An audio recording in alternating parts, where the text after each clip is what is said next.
and futures are built. I, Varsha Patwari, am truly honored to be your host for this prestigious event. Human resource is not just a unit within an organization.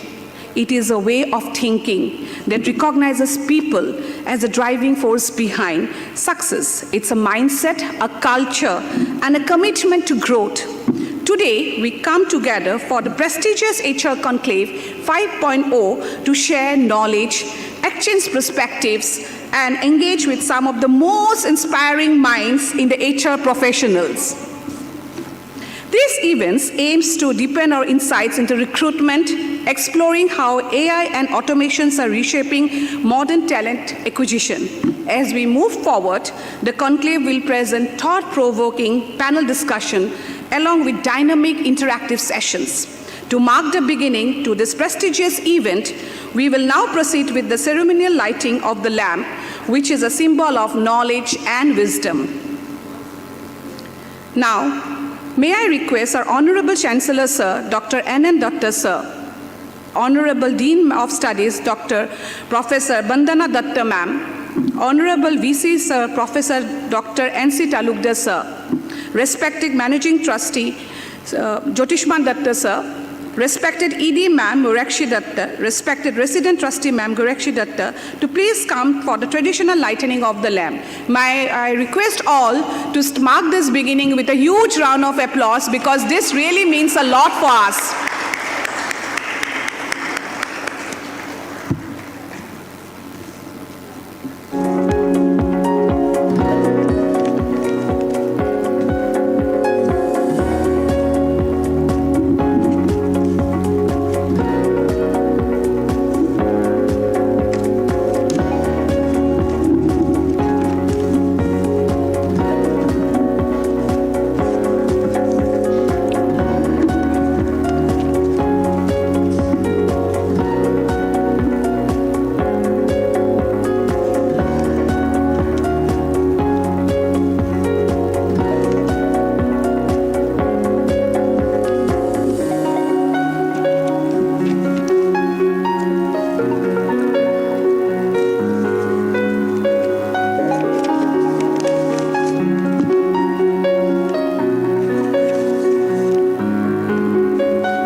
Of today's conclave, may I now invite on stage Dr. Rimjim Borua Bora, Director of Directorate of Career Advancement. She is the name behind the remarkable journey of HR Conclave. From its very first edition to the milestone we achieved today, as we celebrate HR Conclave 5.0, her vision, dedication, and hard work have been the driving force that transformed this initiative into one of the most impactful platforms for industry-academia relations. A leader with strong commitment and inspiring clarity, she continues to shape opportunities, build connections, and paves the way for our students' growth. Ladies and gentlemen, please join me in welcoming the mind, the passion, and the guiding force behind the success of HR Conclave with a thunderous round of applause. Thank you, everyone. Please, ma'am.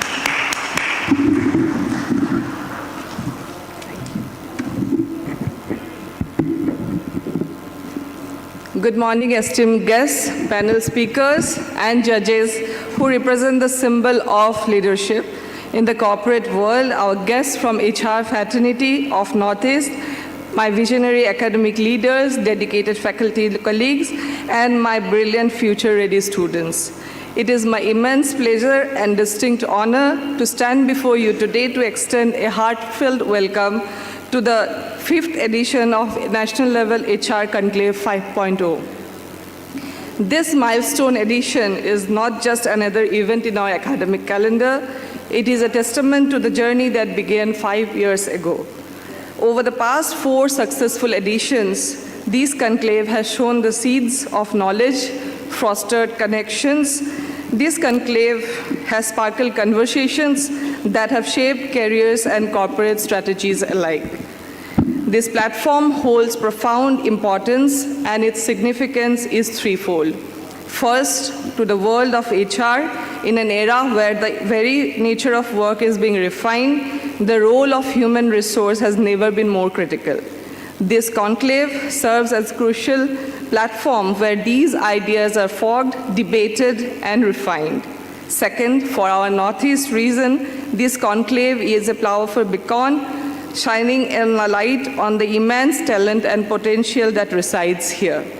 It is a platform that brings national focus to our unique challenges and unparalleled opportunities. By convening national leaders here, we are not just discussing the future of HR work, we are actively scripting the role that the Northeast will play in India's economic narrative. And third, for our beloved university, this event is a cornerstone of our commitment to excellence. It embodies our ethos of going beyond textbook to industry-ready, world-class professionals. The insights gained here enrich our curriculum, the networks built empower our placements, and the prestige of this gathering elevates our institution standing as a premier center of education. We are gathered here today for an initiative that is, by all measures, a rare and pioneering one. To host a conclave of this scale and specifically dedicated entirely to the HR fraternity, the evolving discourse in human resource is a rarity in India. We are not just participants, we are pioneers, charting a course for others to follow.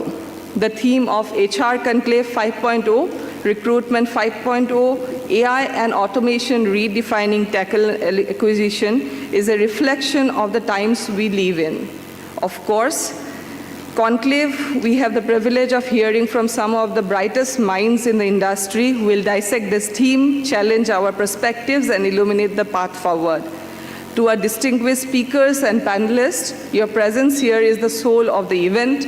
We are grateful that you have chosen to share your wisdom and experience with us. To all the delegates and participants, your request for knowledge is what gives this conclave its purpose. I encourage you to engage, question, network, and absorb every bit of insight that comes your way today. So without any further ado, let us open our minds and prepare to be inspired. Welcome once again to the HR Conclave 5.0. Thank you, everyone.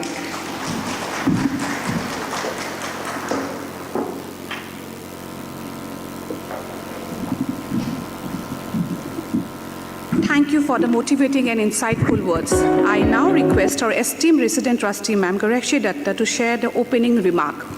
She has always been a guiding force for all of us, someone whose wisdom, encouragement, and steady leadership continues to inspire our work, shape our directions. Her constant support and thoughtful guidance have played an important role in every initiative we take. Ladies and gentlemen, please join me in welcoming our resident trustee, Ma'am Garakshi Datta, ma'am, with a huge round of applause.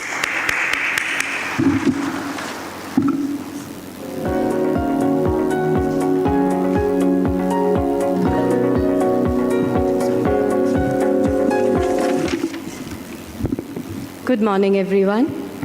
I think it is wonderful to see a full hall on a Saturday morning filled with rich members from the HR fraternity.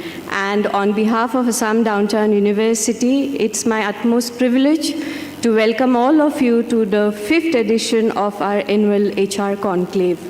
I can see a lot of old known faces and definitely a lot of new faces becoming a part of our HR Conclave.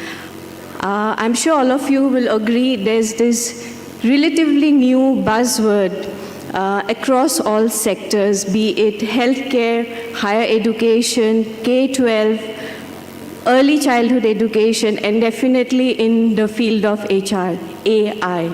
And keeping in times with the changing times across all sectors, this year we've tried to keep our theme related to AI and how the talent acquisition is being redefined across sectors. What we hope to explore today is see how technology is helping us reshape how we identify, assess, or hire talents. Definitely, having said that, technology helps us maybe to assess large pools of candidate data. It's fastening our hiring process. But what is important is the core human element that we all need to safeguard at all levels. And when we talk about talent acquisition, the role of intuition, insight, and experience will always play a key role. And I think also being from the mental health background, I strongly feel the human connect and element will always be there, however much the machines or technology come in to make our work maybe easier or quicker. And I'm very happy and proud to say our team here, Rimjim and her team, have strived and worked very hard to put together a diverse team of panelists whom we will be listening to in a few minutes' time. They come from various sectors, be it e-commerce, retail, finance, engineering and technology, and the fast-moving consumer goods sector, and definitely the foundational cement industry. So I am definitely looking forward to gain a lot of insights, and I know you are too. And I'm also hoping that our academic team members from AD2 who are present here will also gain a lot of key insights, which will definitely help us maybe redesign or add to our teaching learning process so that we can groom our AD2 students to be future change makers. So I hope all of you have an enriching learning and networking experience today. Today we will also be giving away our annual HR awards, and I take this opportunity to offer my heartfelt congratulations. Welcome once again, and thank you for being with us.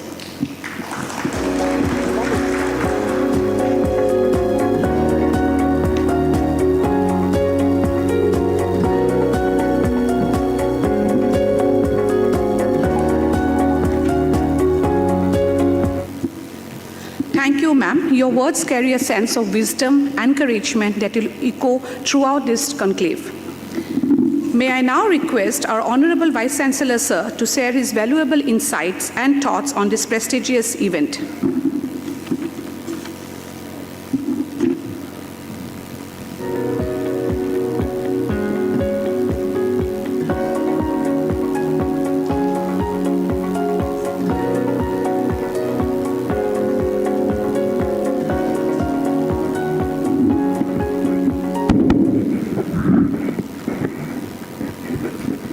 Namaskar and good morning, Honorable Chancellor of Assam Downtown University, esteemed trustees, and very respected HR leaders and professionals, both from the mainland India and from Northeast India,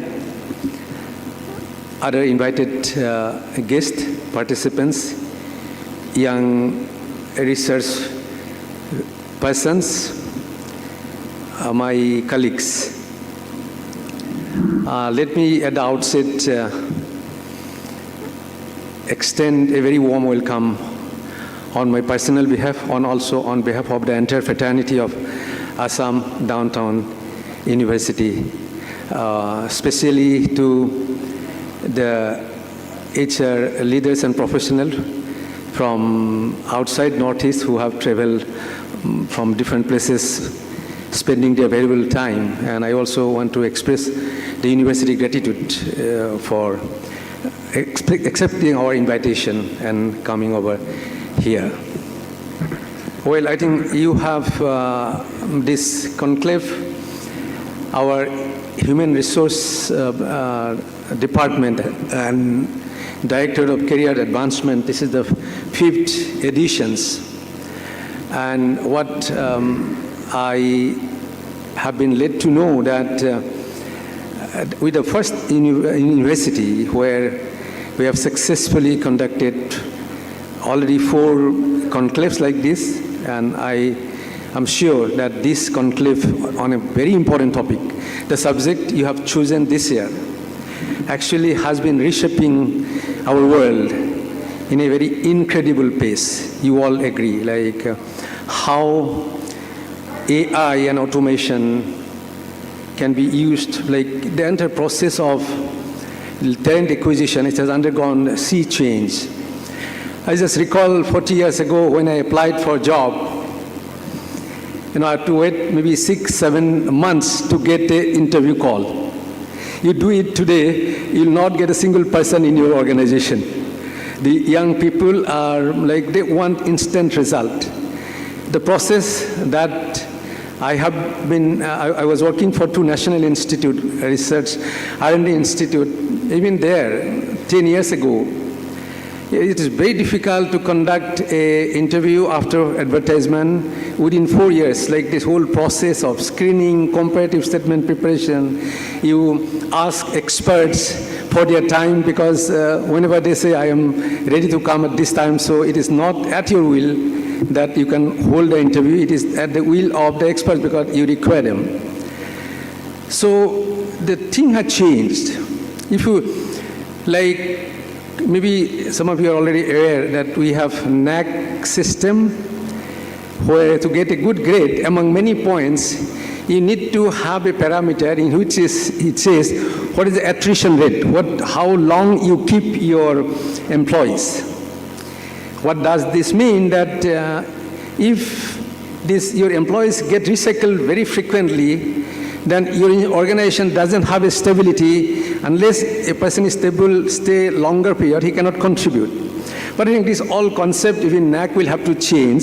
It's a rule of the day, it's a trend of the day, that young people, they don't want to stay. Like when I look at the biodata, quite often we hold interview and I check this, like in 4 years' time, a person may have changed his job 10 times. Then for me, as a chairman or as an expert in that panel, I think what this fellow does, staying 6 months or 1 month, what he can do. But I think like fast food, the process, like we are like whole process is getting changed, and AI has come to the rescue. Many people do say a lot of misconception, but AI is going to be there, and it is going to be there as a partner with the human recruiter or human involvement. I think it is going to provide you a lot of help in terms of screening application, judging the potentiality, and of course, human component will never go.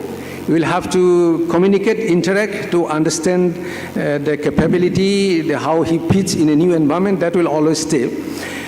And of course, many people say that AI is going to take over everything. As of now, we are safe, but I just wanted to tell you that Geoffrey Hinton, who was awarded Nobel Prize last year for this, he's recognized as the godfather of artificial intelligence. He was awarded Nobel Prize in physics because his theory is the background of where we have reached today.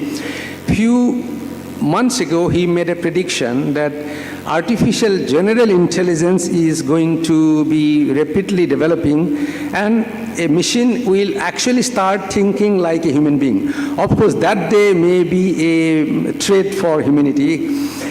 We do not know. But as of now, without AI and automation help, we are not going to be doing justice to the recruitment process, first recruitment process which is required in the current scenario, and also for building a stronger organization, a agile organization. It is, we require it.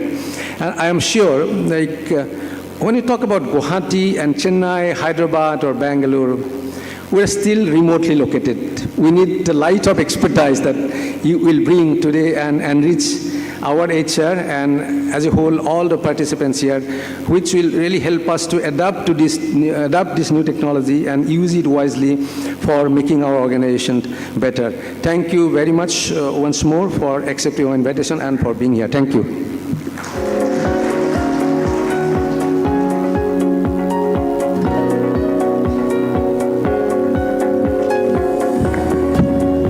you, sir. Your words don't just guide us, they inspire all of us to think bigger, act bolder, and remind us why Assam Downtown University continues to rise with confidence and clarity. Ladies and gentlemen, put your hands together. The next name who is coming on the stage is someone whom we really admire, and we always believe that even if we become 1% of that person, our life will be blessed. Ladies and gentlemen, now I request our Honorable Chancellor Sir, Dr. N.N. Datta Sir, to please come on stage and share his inspiring story of his life, because this man is the reason why we all are here.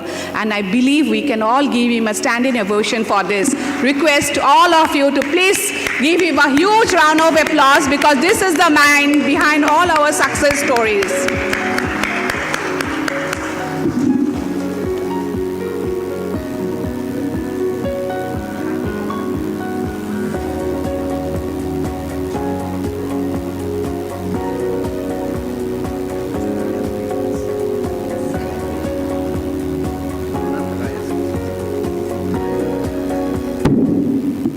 Thank you, Rimjim, for inviting me. And I am very thankful to all the university members who have organized this fantastic HR meeting. I am a doctor, so I usually attend medical conferences. I don't find so many HR officers and other officers.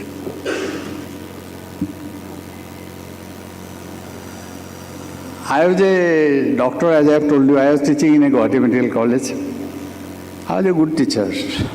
Even some students, they tell me.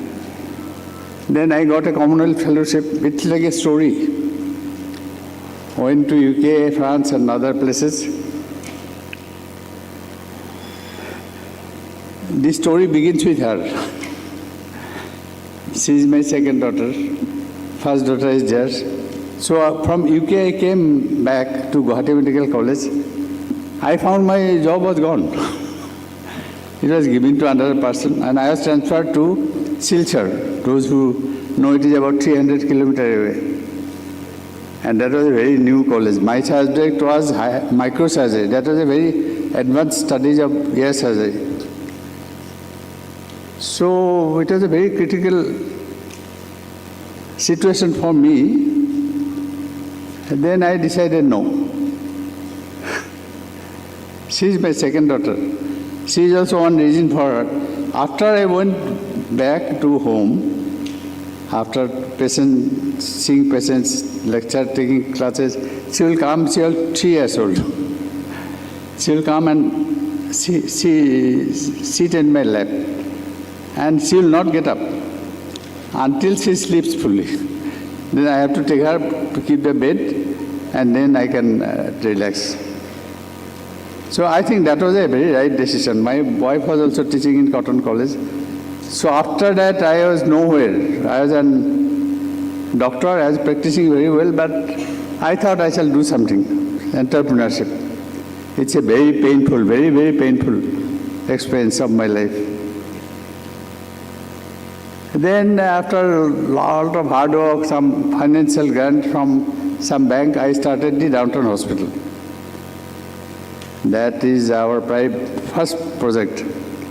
So when I started it, I was the manager, I was the CMD. At that time I was not CMD, as MD. And everybody, they knew that I am starting a hospital. So many people came. So I give my son some job. I am your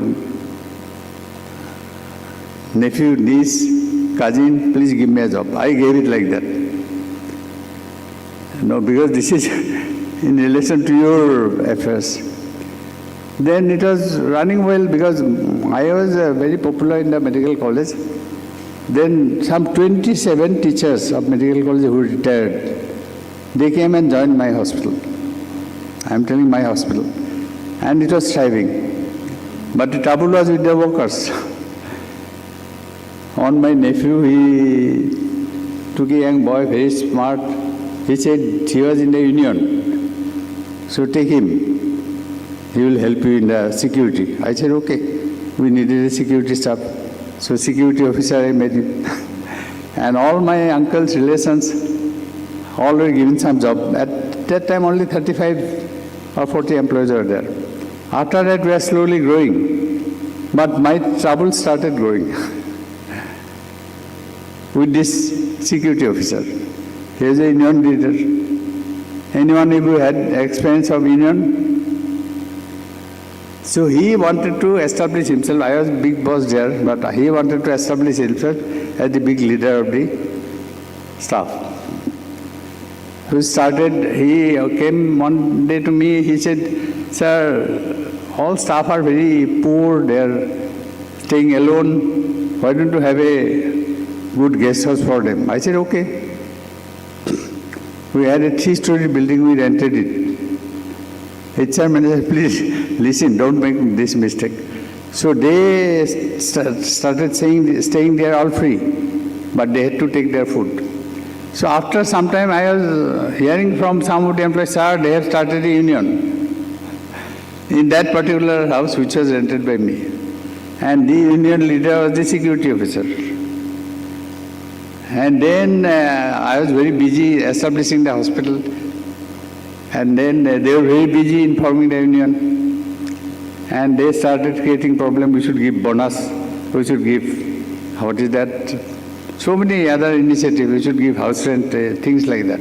And they mobilized some MPs also, some local union leader, labor leader. And they gave a dharna in the hospital. I was alone. They were not there. And it was a terrible time I had passed through. On MP, now, I knew her very well, but she also came and started giving dharna in the gate. So they said, "We want to discuss with you." That was the beginning of a small organization. What is there to discuss? How could I give all the facilities to the employees? Then I still remember the day, one famous, I know him very well. Then so many labor leaders, so many other people had come. Rimjim, you are not there. Then in a room I was shivering also. I was thinking how to do. I have taken some loan. So at that time, luckily, Alpha, Alpha is an underground organization. Some 2 Alpha, but I did not know. They were our employees. They are our patients. They were there. When they found a hue and cry outside, he said, "Sir, don't worry, we are here. Let them come." So the union leader came, politician came, and some 6 boys, I remember, they were so healthy. None of you look like that. Because they stood behind me. What is the problem? They asked them. They said, he has started this hospital only recently. We are patients, we are very happy that he is giving us very good treatment. How we can give money and other facilities for the staff? So they stood with their hands clasped.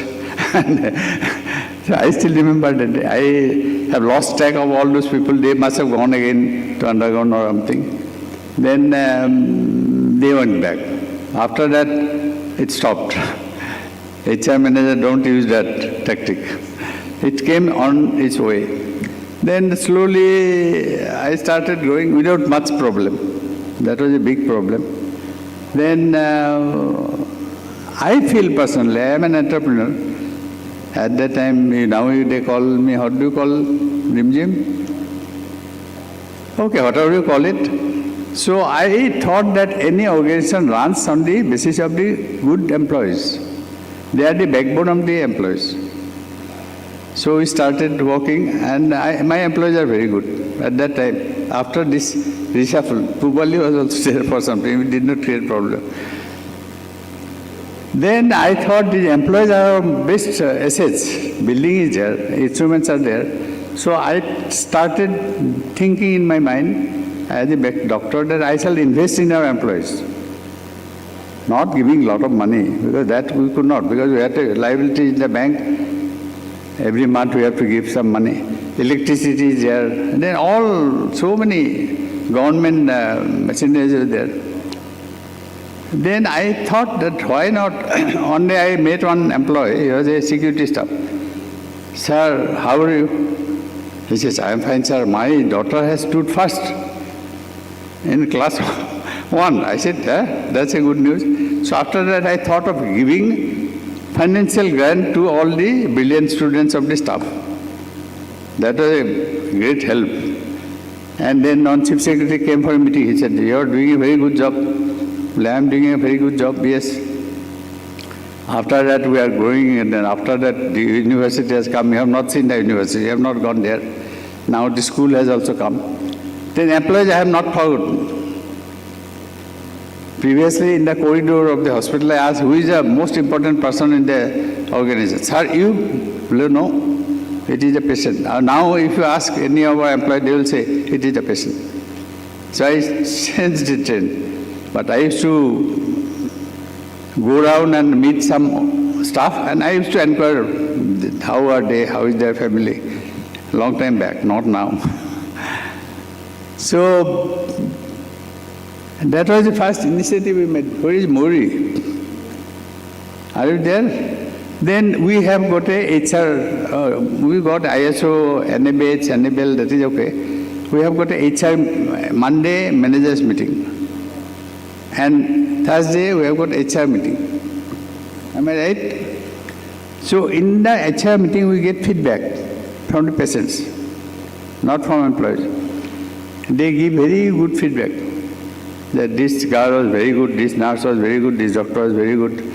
And we reviewed that.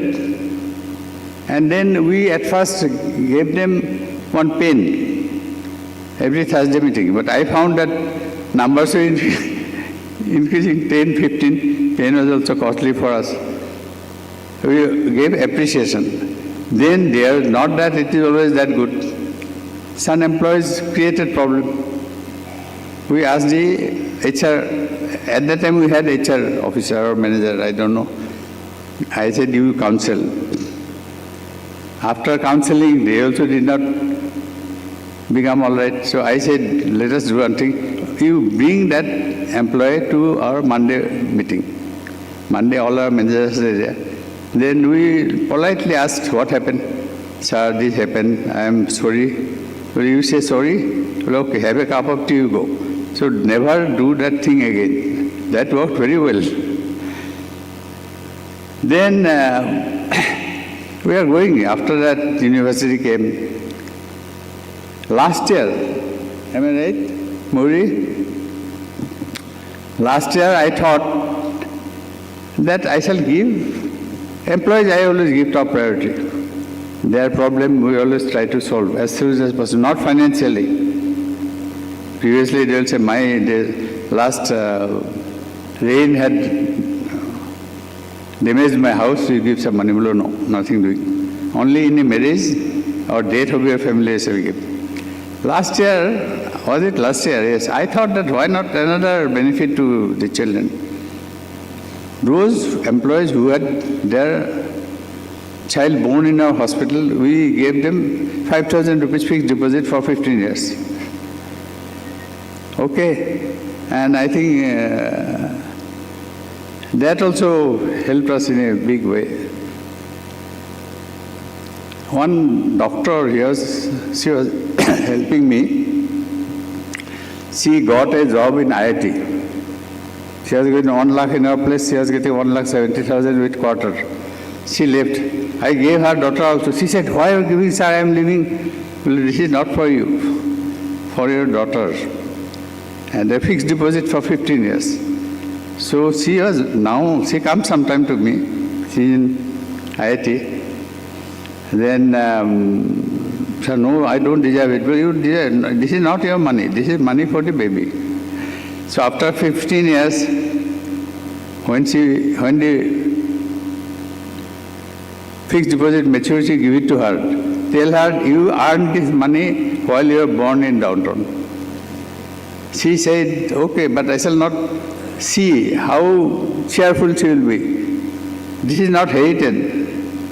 They are not inheriting anything. So that way we are doing fine. My approach to employees, some employees are also giving us problem, but that is different. But otherwise, our employees are very good. No trouble so far, except the first trouble. Now we try to interact with them, discuss with them what is their problem, try to solve it. So I am very happy that you have come from all over India, and I do not know anything about HR, but I have got 3-4 HR officers, and they are doing very good job. So thank you very much for coming to our university, and we would like you to see our university. It is coming up very well. Thank you.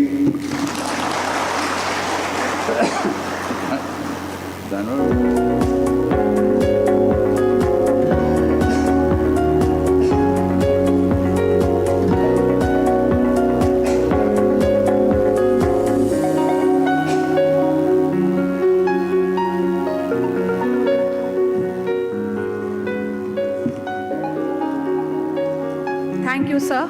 It was really an inspiring journey. So please give him a big round of applause because it's not easy.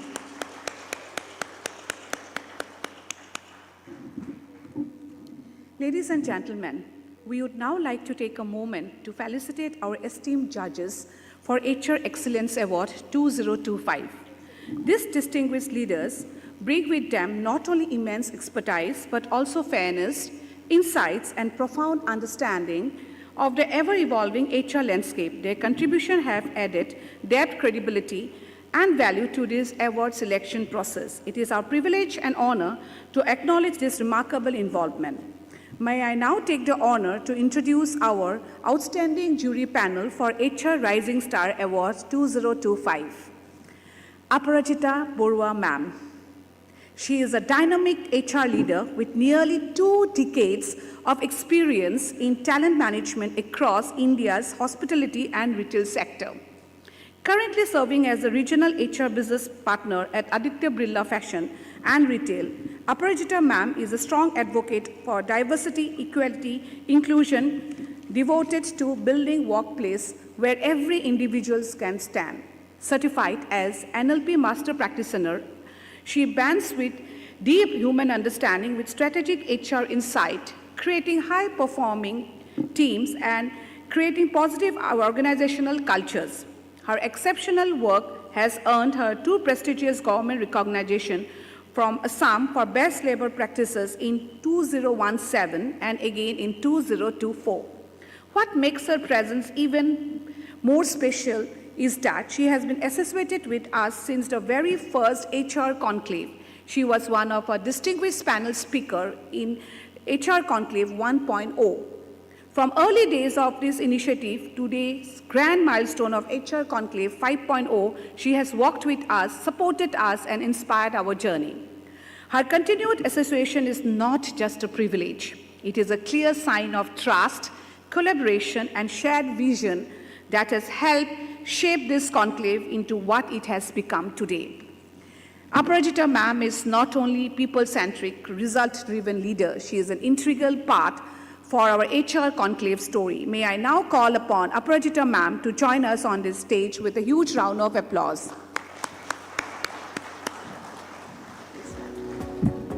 May I now request our respected Dean ma'am to present the token of appreciation to ma'am.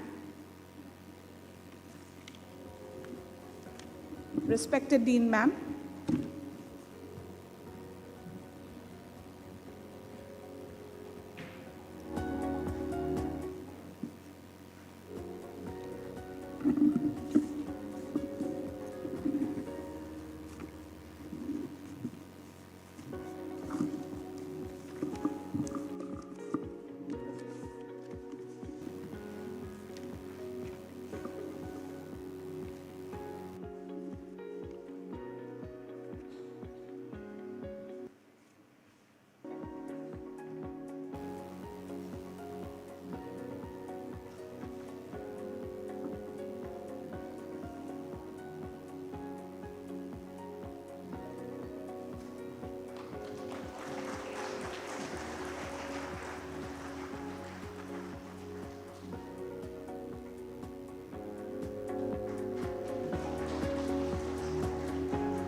Thank you, ma'am. Our next esteemed judge for HR Rising Star Award 2025 is Mr. Mustafa Kamal Laskar, Head Corporate HR at Star Cement Limited, a true champion at HR from heart. His initiative work focuses on aligning HR strategies with business goal-driven, meaningful talent development. His strong command over performance management systems and HR excellence has constantly ensured positive employee relations and effective policy implementation. He brings deep expertise across HR disciplines, from coaching and talent management to bringing high-impact people practices. His hands-on approach and commitment to skill development have strengthened teams, supported sustainable development, and built a robust HR framework in the dynamic organizational environment. Ladies and gentlemen, please join me in welcoming Mr. Mustafa Kamal Laskar to stage with a huge round of applause. May I now request our resident trustee, ma'am, Guraishi Datta ma'am, to please come on the stage and felicitate sir.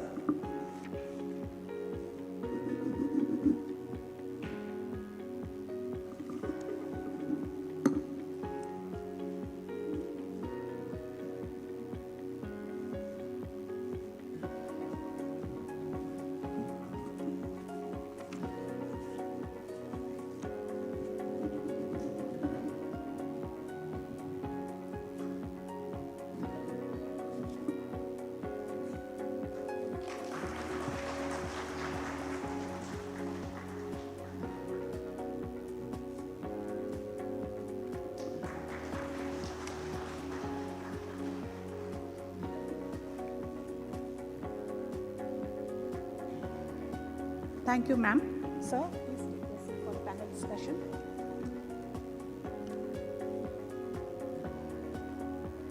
Ladies and gentlemen, now we would like to felicitate our jury panel for HR Leader Award 2025.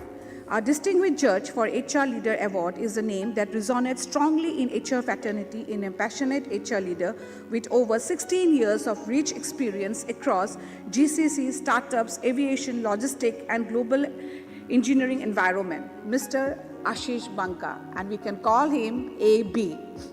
He currently leads the global HR and people success functions at Credwords, where he leads global HR and talent acquisition functions, builds diverse teams, manager, tech talent, and diverse campus contact initiative across engineering and management. His exceptional journey includes leadership roles at Delivery, Compass Group, Reliance Jio, JioMart, and Voltas Limited, shaping people practices across varied industries. Recognized as an HR leader by ADTU 2024 and listed among Economic Times top 30 HR leaders, Ashish has built a reputation for driving people-centric transformation across diverse business landscape. Ladies and gentlemen, please join us in welcoming him. Thank you. May I now request our Honorable VC Sir to please come and felicitate Sir. Ma'am.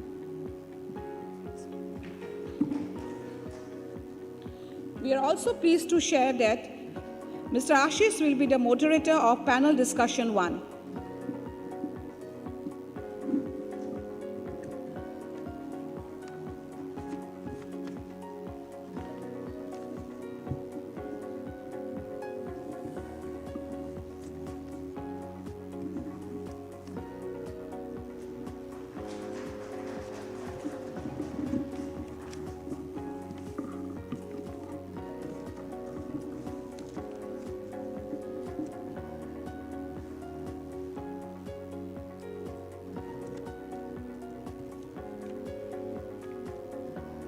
Thank you, sir. Sir, you may be please seated. Ladies and gentlemen, our next distinguished judge for HR Leader Award and panel speaker is Mr. Rajendra Lingwal, Senior Vice President HR at Persistent System. He is highly respected HR business leader, known for his deep expertise in global people strategy, talent system, and organizational development. With hands-on experience across 30 countries, including America, Europe, APAC, and rest of the world, he brings a truly global perspective to the modern HR leadership. As a GP HR certified professional from HRCI USA, he has led transformative HR initiatives that seamlessly connect people, culture, and business outcomes. Rajendra's unique ability to blend data-driven HR, strategic foresight, and human-centered leadership has made him a trusted partner in building future-ready organization. Ladies and gentlemen, please join me in welcoming Mr. Rajendra Lingwal to the stage with a huge round of applause. May I now request our respected ED ma'am to please come on the stage and felicitate sir.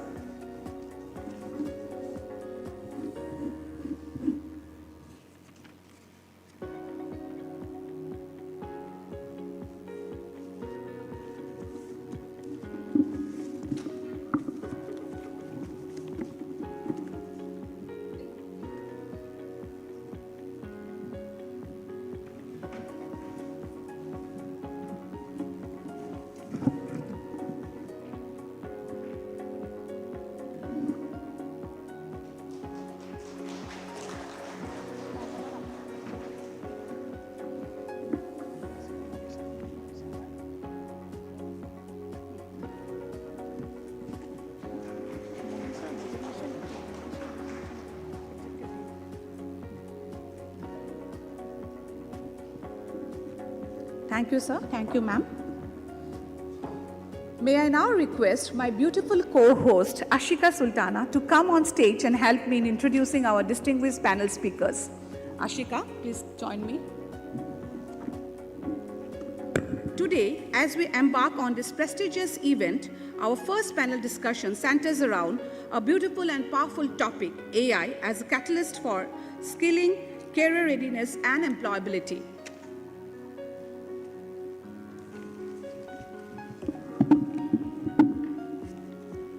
Thank you, Varsha ma'am.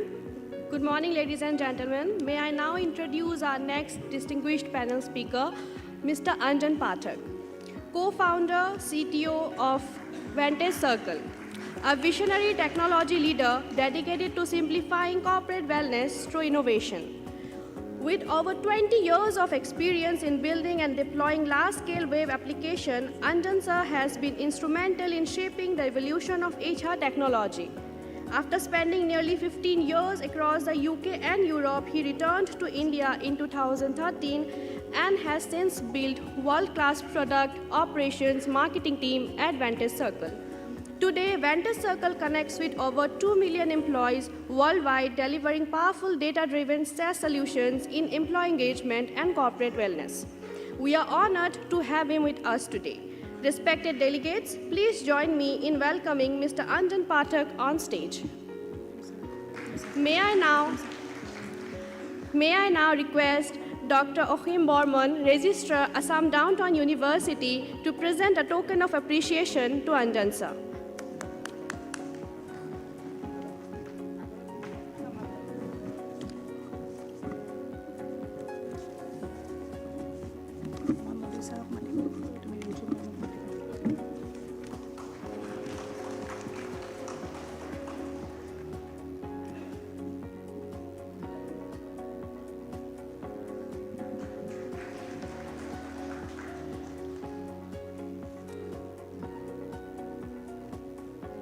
Thank you, sir. May I request you to please be seated.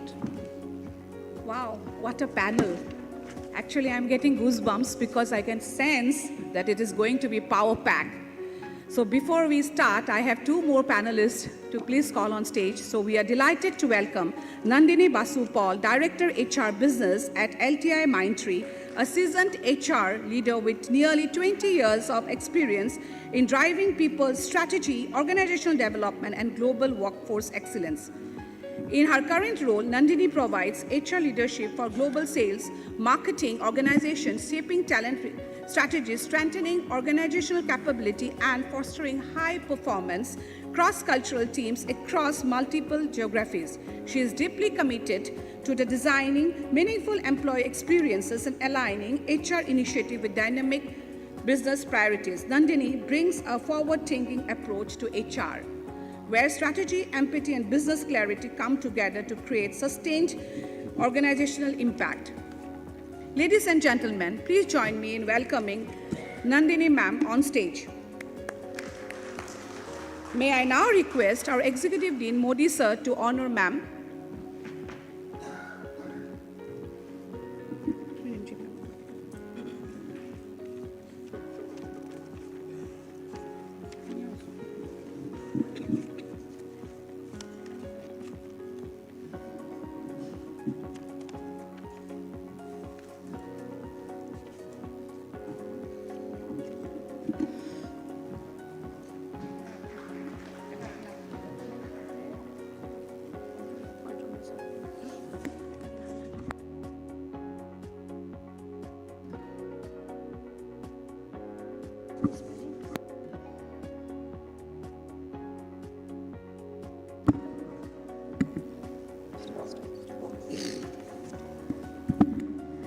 Ladies and gentlemen, we are honored to welcome our next panel speaker, Mr. S. Gonela, Global Divisional Manager, HR at Rakuten Symphony, an exceptional leader with over 25 years of distinguished experience in strategic operations, global shared services, and transformative business leadership. Mr. Gonela is widely regarded as one of India's most respected professionals in operational excellence, having driven high-impact initiatives across international markets. His expertise spans shared service strategy, digital transformation, operational design, performance management, and making him a trusted architect of high-efficiency, future-ready business ecosystem. Known for his strategic problem-solving and calm, steady leadership in high-pressure environments, he has continued to shape the global leadership of operations, HR transformations, and organizational strategy. Ladies and gentlemen, please join us in welcoming our final panel speaker for HR Conclave 5.0, Mr. Gonela.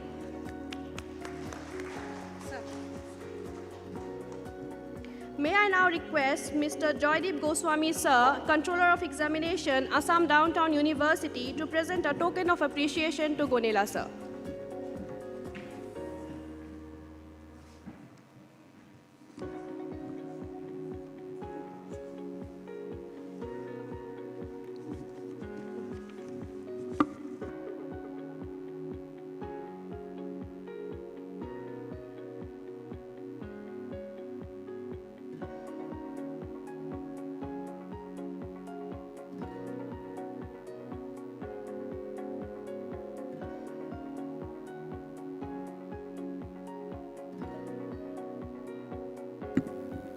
Thank you, sir. Please be seated. Thank you, Ashika. I will keep disturbing you. The moment we are all have been waiting for has arrived. We now step into a space of insight, exchange, and transformative ideas as we begin our much anticipated panel discussions. We will wait for a moment for the panelists to settle down. Ladies and gentlemen, it's a time to open dialogue on our topic, AI as a catalyst for skilling, career readiness, and employability. We will start the conversation, and I believe everyone will have lots of questions, lots of hassles, because we will never get an opportunity to sit with such strong mindset and HR fraternity where they are ready to share their inputs, their knowledge, and lots of experience. Please give a huge round of applause to ourselves to be a part of this conclave. Thank you, everyone.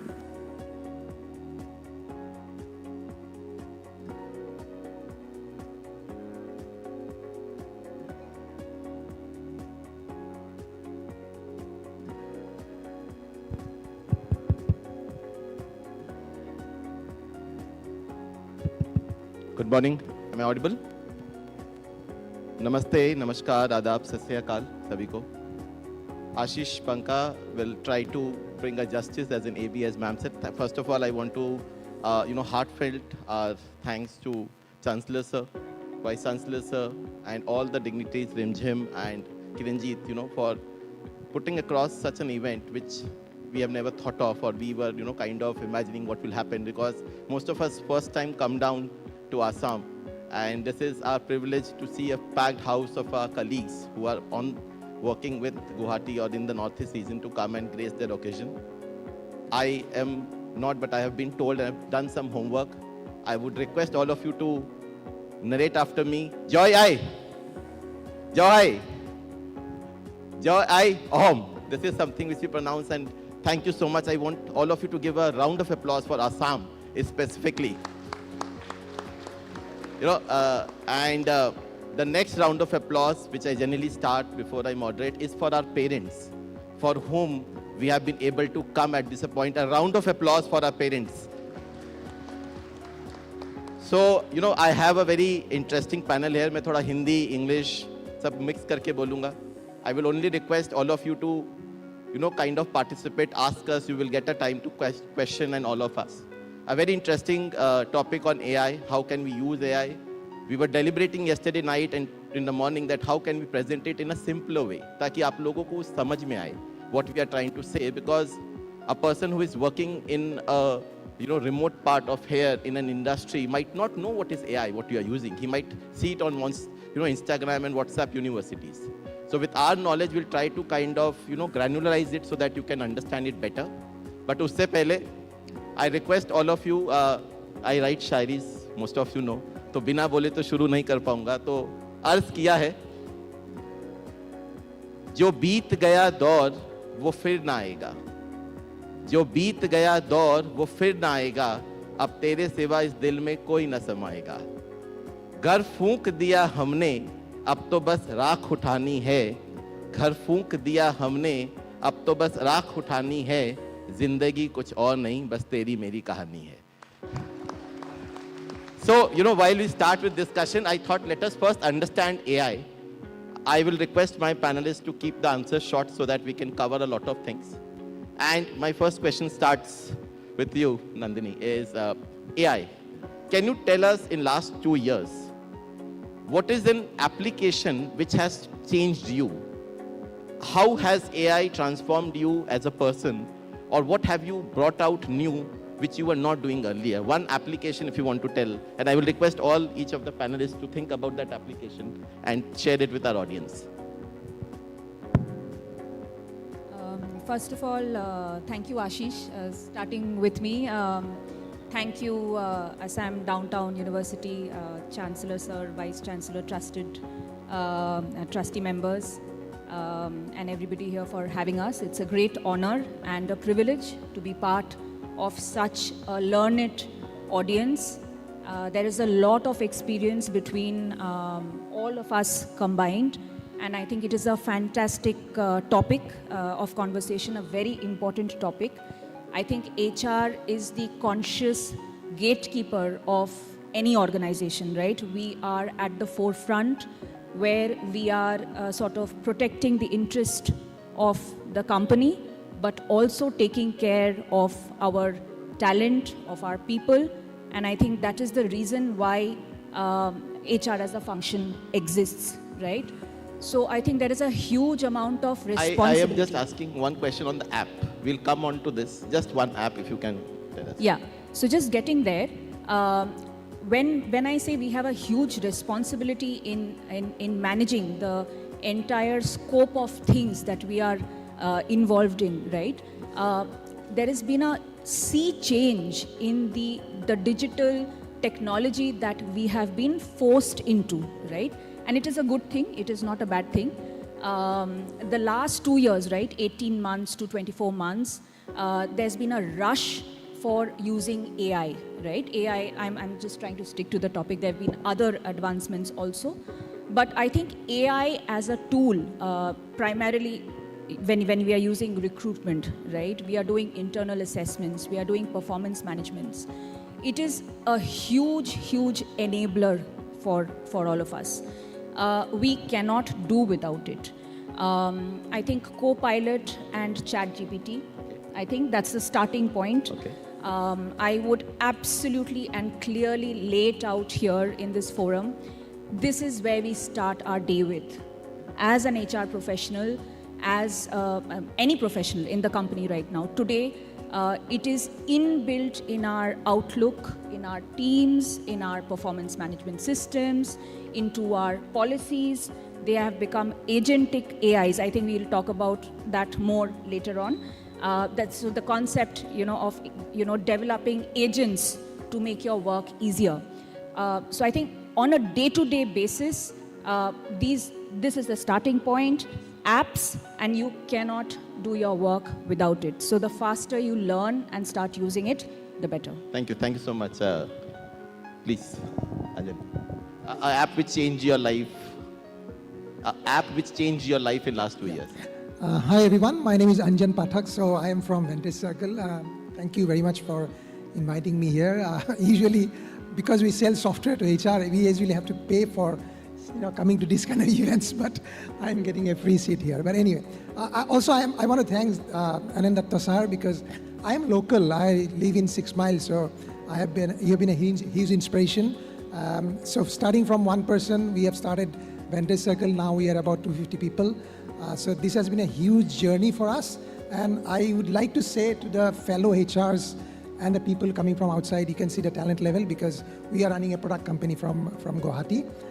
So now coming back to your question, I'm a tech guy, right? So I have to look at what tools I can help in the development area. So just to give you a background, basically AI is, I try to divide that because I like segmented approach. I like to divide that into 3 levels. At the top level, you have got the people who are writing models, right? So that is not something that India has been able to do right now. China has managed to do, but most of the models are written in the US. Second level is where, again, this needs programming knowledge, development knowledge, where we use AI models, and customize it for our own purpose. This is the second level. Third level is where we use AI tools, right? So when we talk about AI, I think what we are saying is how to use AI tools. It's not AI actually, right? Because AI can mean a lot of things to a lot of people. But what we are talking about is mostly for 80% of the people, right? How to use AI tools to improve your work, right? So I think that's the question. So for me, it's cloud, of course, because again, what is happening in the industry is that AI tools are going to be very specific to specific job functions, specific domains. Something which changed you. You are very impressed as a CTO. Of course, it's cloud, because we use that for our development and Codex as well. What is that app name? It's Codex and Codex. Cloud. Yeah, Okay. Cloud is from Anthropic, and Codex is from OpenAI. So these are all used for development. So we use that regularly. So these are the tools that has helped us and changed Thanks our so much, life. Anjan. Thank you. Raj. Thanks, Ashish. So first of all, I love Assam. Assam, the pride of India. Great to be here. Ashish, straight coming to your question, at a personal level, I'm very impressed, and I've been using ChatGPT or Copilot or Gemini on my phone as well as laptop. And it has really helped me, to tell you the truth, all of you. And it has enhanced my productivity. Things can be done, flash of a second, or, just, 5-10 minutes, 5 minutes. That's the personal front. In our office also, because we are an IT organization, we are using AI heavily. And we have implemented a couple of things, the self-service and few other things. And by which the employees now get their answer in 4 seconds whenever they put a prompt, and they get the answer. I can use it on my mobile also. As you know, it's also linked to the Teams. Microsoft Teams, everyone uses that. So this AI is linked to my Teams also, and I can prompt the questions, whatever queries I have as an employee, not as an HR person, and I'll get it. So this is the way I see the change happening. Thank you. Thank you so much, Raj. Mustafa. Good morning to everybody. First of all, thanks a lot for inviting me in such a wonderful platform. Basically, I'm thanking the Vice Chancellor, and all the dignitaries of Downtown University. It's been privileged to be a part of this panel. I'm from Star Cement. I represent Star Cement. And the question which Ashish has asked, like what are the tools we normally use in our day-to-day work for the AI tools, basically. So we start from all the way ChatGPT, and then we moved on to a lot of tools nowadays. You will get to know more about now. Recently, there will be one more AI tool that is called Kimi K2. So that is one of the revolution it is going to bring into the system, because it's going to beat ChatGPT and all the GPTs which are there in the system. So it's going to be a boom in the market in terms of the mathematics, in terms of scientific data analysis.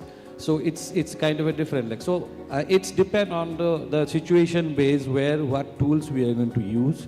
As of now, the ChatGPTs are going on, which is there, like prevalent. So tomorrow you never know what tools you'll be with. But yes, AI has bring and make our life easy. What actually we used to do 10 years back, it's not no more there. It's make our life easy, but we need to understand how and where to use. Thank you. Thank you so much, Mr.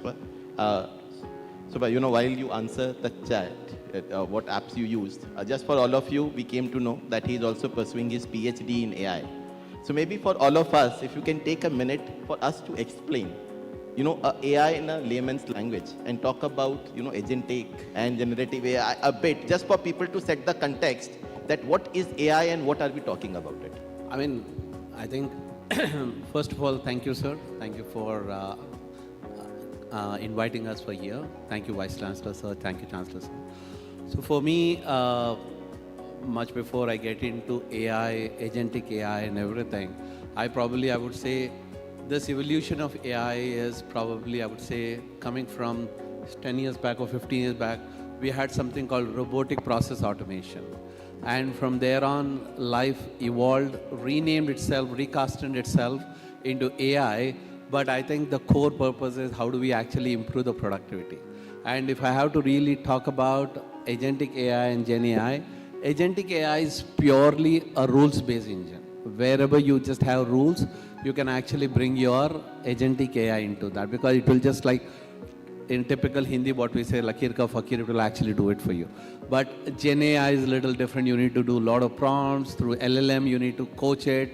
It will take time, but I think that's where I will keep it right now.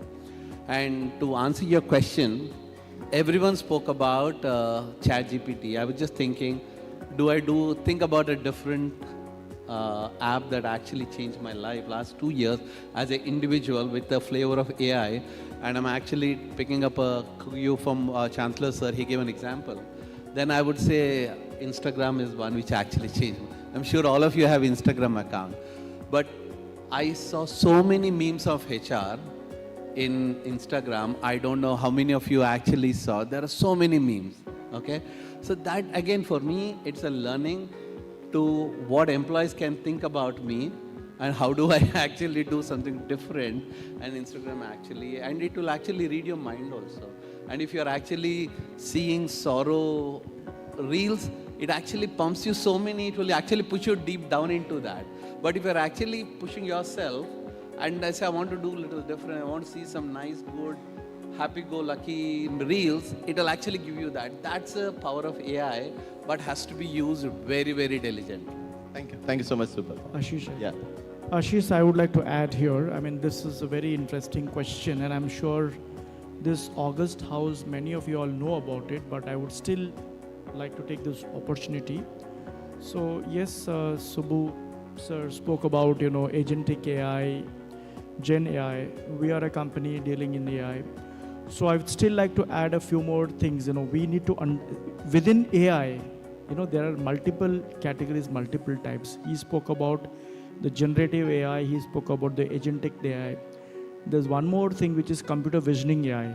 And we all use it, today in our, on your mobiles, whenever we see the, face recognition, right?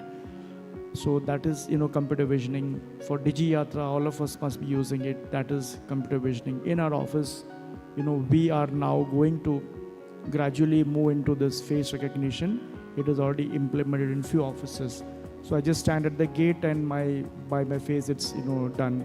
Then there is predictive, AI, which works on backend of billions and trillions of data, and predictions can be done, which is not possible by humans.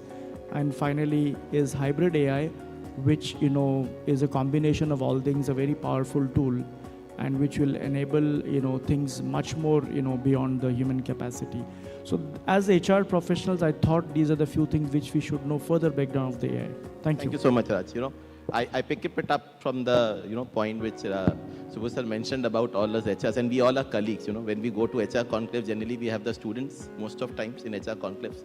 But I want to kind of, really applaud the college that kind of generating a kind of a program where all HR professionals are there. Since you mentioned about, and sir mentioned about his own version of HR, just to bring a story, 16 years back when I was in HR in Calcutta with a factory, the factory manager, I was the first day in the joining and he introduced me to meet the head of plant, meet the head of safety, meet the head of, and he told everybody, meet the head of E.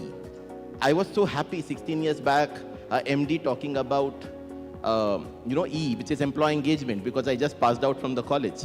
So I am half Bengali, so I went back and I told him, sir, thank you so much, apni HR ke bolchen E, employee engagement.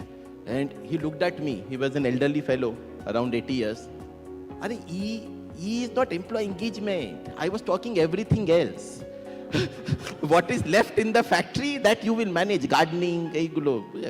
So from where, and we have come from that transactional to the transformational journey of an HR, right? While this is for the HR audience and you all are colleagues, we all are colleagues, just on the dais does not make us different out of it. What we'll try to do in the two parts of this topic so that you all go out enriched.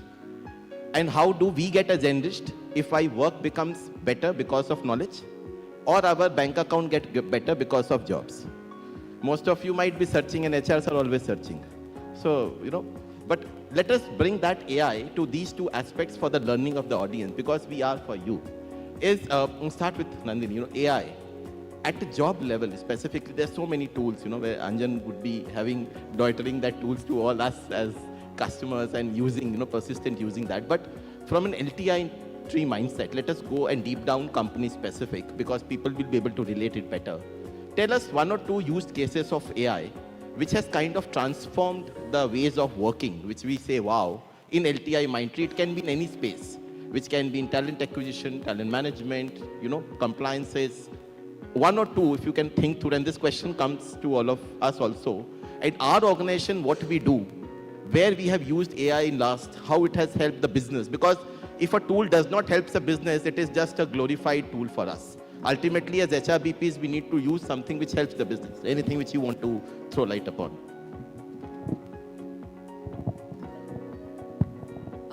Right. So let me start with, I think, the area where AI is kind of sweeping in. And I know this is a topic for the next panel as well, but I'll just briefly touch upon that and maybe a little bit more. So I think in the recruitment space, right, I just want to start there because our employee life cycle or employee experience starts there. That is the point where we start inviting talent to show interest in the company. So why this is important is, first of all, in today's world, as HRs, we don't know what kind of people we want on board with us, right? It's a very difficult decision, right? The human aspect of it today is vastly subjective. It is person dependent. There is a lot of influence that comes into play when we want to hire and attract talent from the market, right? We do have AI at different stages of the recruitment stages, right from the onboarding process. I think AI has, taken away the task level operational work. That is step number one. So what that does is, let's say screening and shortlisting of CVs, scheduling interviews. We do use apps to schedule interviews, both with the interviewer and the candidate.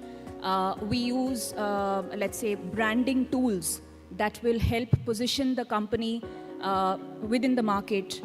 Let's say I'm hiring somebody in China, for example, in a place like Beijing, right? I don't know the local language. I don't know the cultural nuance. I don't know where to look for. Let's say I want a Python specialist in China. I don't know where to go. So I think cracking those, secrets of the geography-related spread, the cultural difficulties, I think that is where AI is helping us to proceed very, very fast and quickly with fair amount of accuracy. Now, I say this with caution. This accuracy needs to be verified, right? Because most of the AI tools that we use as an organization, they are based on LLMs, right? Large language models. That's the foundation. What that means is it is based on this huge amount of internet data that is available, and it is a training ground for AI, right? So AI is picking up information from the internet, and that is what it is giving to us in a curated form through these apps. So it is very important for us to consciously verify that, oh, in Beijing, there is a university which specializes in Python. Does it really exist? Is it really a 5-star rated institute? Can we really hire people from there? So it needs to be verified. We need to be conscious and cautious what we take from it. But I think elevating the candidate experience and elevating our experience, right? Taking away the operational part of this job. So I'll stop there on the recruitment front, but I think it is extensive, right? We are trying to elevate the experience part of it, right? So that is number one. I think maybe there are other aspects also, but if we get time, we can come back and start delving into the internal processes as well. Thank you. Thank you so much. It's so very interesting, from an LTI Mindtree perspective, and we'll talk about our industry so that you can relate that whatever we are using, it is also kind of coinciding in which industry we come from. Coming to you, Anjan, you are on the other side of the side where we are talking to you on the products, and you are approaching, maybe talk about from the both ends, from your, that what is an AI kind of changing about the products which we use in the HRMS space or whatever space, and what is the demand which us as HR leaders are bringing on to you when they come back to you that can we develop into this, something which is, you find it very common with many industries, which they approach you. Yeah, so thank you. I'd like to segment the AI world a little bit. What is happening right now in the AI world is generative AI, right? We are talking about artificial intelligence, AGI, but don't know when this will happen or even that will happen. But what is LLM, right? It's based on language, what you learn from the internet. And if you think about it, right, like what do you learn from the language, which is very deterministic, it's programming language. Because the language of programming language, the grammar is very strict.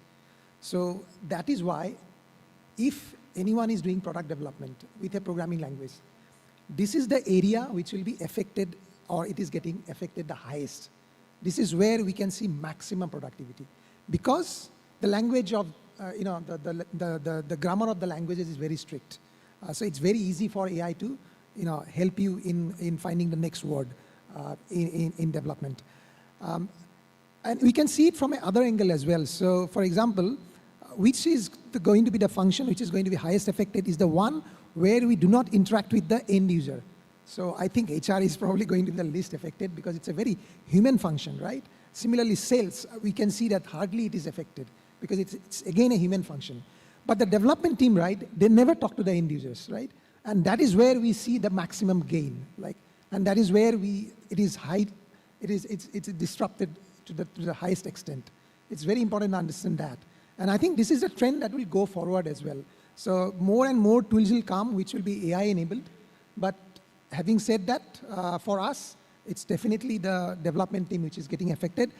Other teams, what we are using is normal ChatGPT, right? ChatGPT, and we are using some tools, AI-enabled tools, but as we know, these tools are not that level that you can do, real human-like work yet.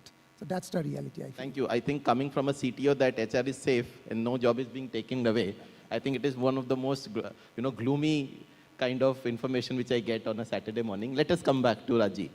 Specifically is from a persistence standpoint, while Nandini spoke about from a recruitment.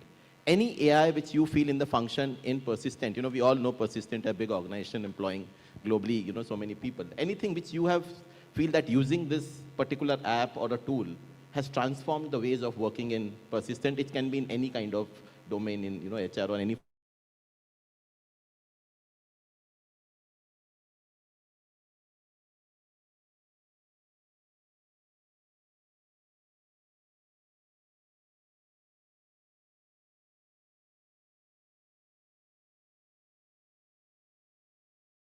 Through the AI, and which is linked to WhatsApp and all that stuff, and the communication is much more easier. at the employee life cycle level, where employees need to interact with the HR, that's where we use AI heavily, and that has transformed the query resolution or help desk part. When I say this, in say 3-4 seconds, people get their answers, which earlier, people had to call up someone, and then the person who is being also called would not remember it, will find out and then get back. So all those things have been, AI driven completely, and that has transformed. So people no longer dependent on person. Any point in time, the person can just put a prompt and get the answers on the data, on the policies, on the things. Those are already available on the cloud server of the company. I was remembering, and while you were answering, I remember Chairman says, those Ulfa, I think they would have been AI for you. Standing just to safeguard when the things would have been there. So we come back to Mustafa. You come from Star Cement, a very different industry. And when in CASA space of manufacturing and we do it, where is AI coming? How you are using AI for your employees? How it is transforming something? Before I answer your question, I like to take you through one of the area which I think we are missing here. Do we really think that human intelligence can overcome the artificial intelligence? I don't think so, right?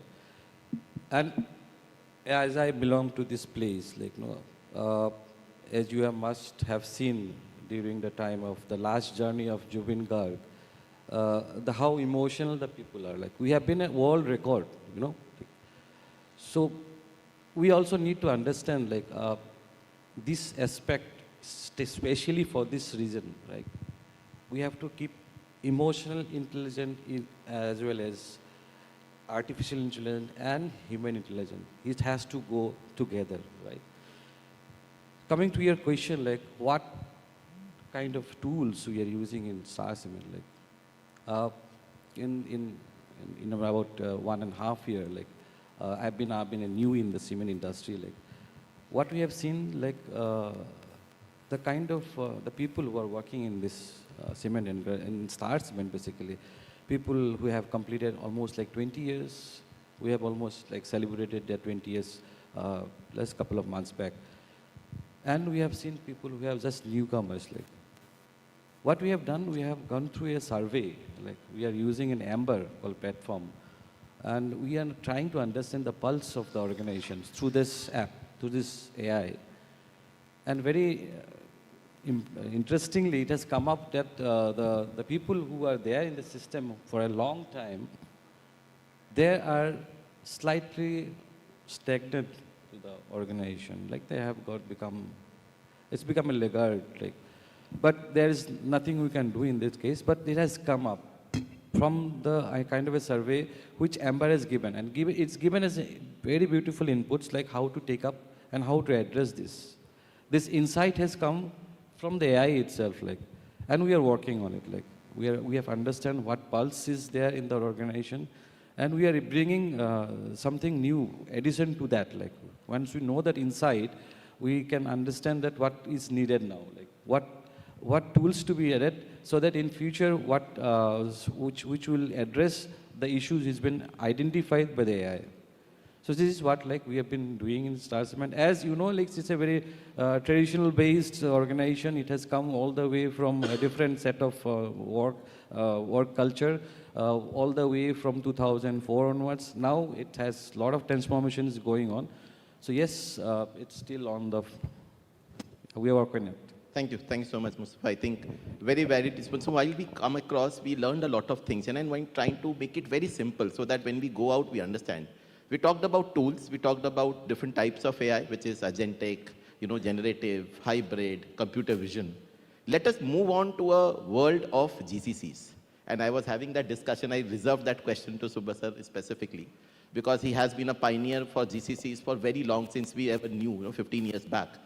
And maybe talking about, GCC, GBS, we all see that and we feel GCC has a huge employment, market for employment, and it is safeguarded.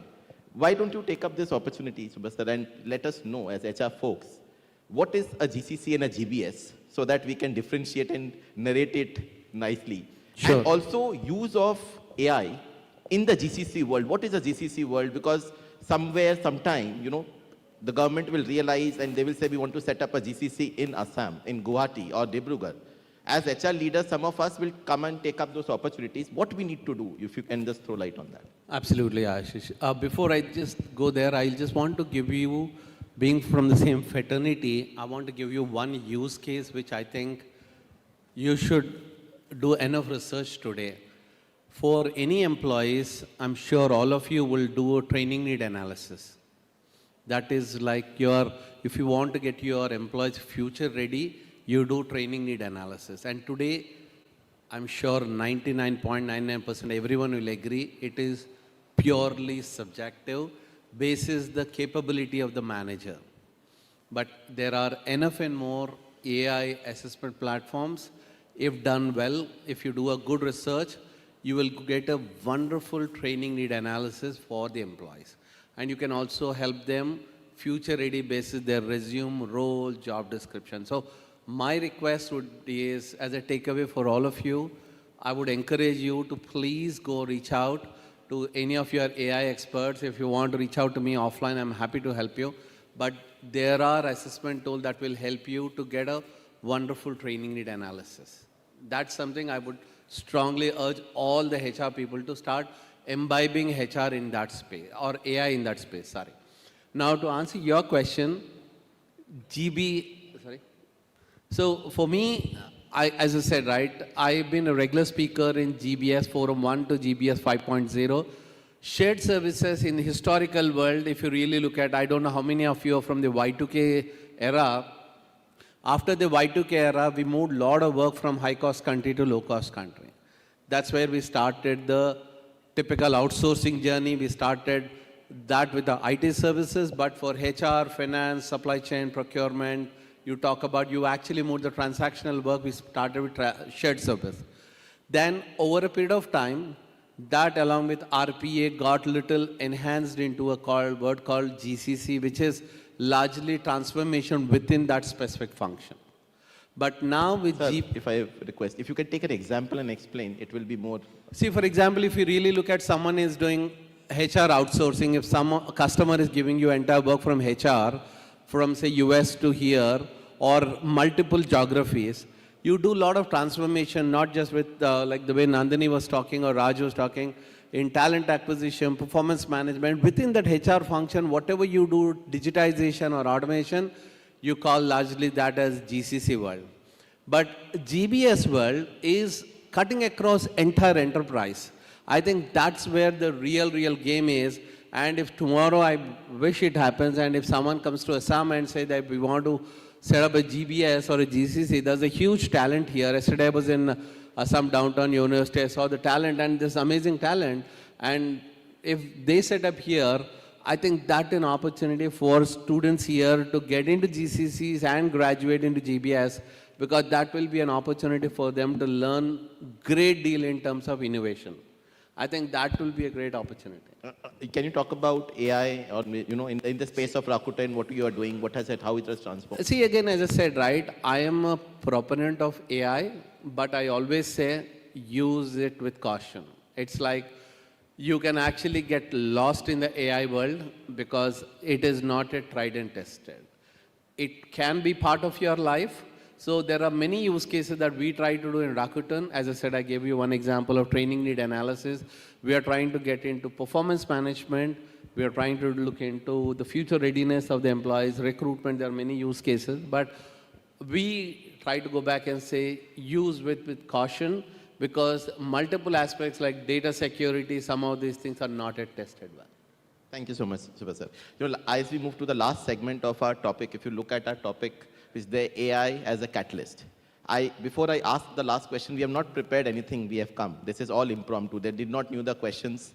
They were asking me as moderator, kya question hai batao? And I told, if you have to be told so many questions, then we don't deserve to sit here. So all of them are answering with their experience without the use of AI.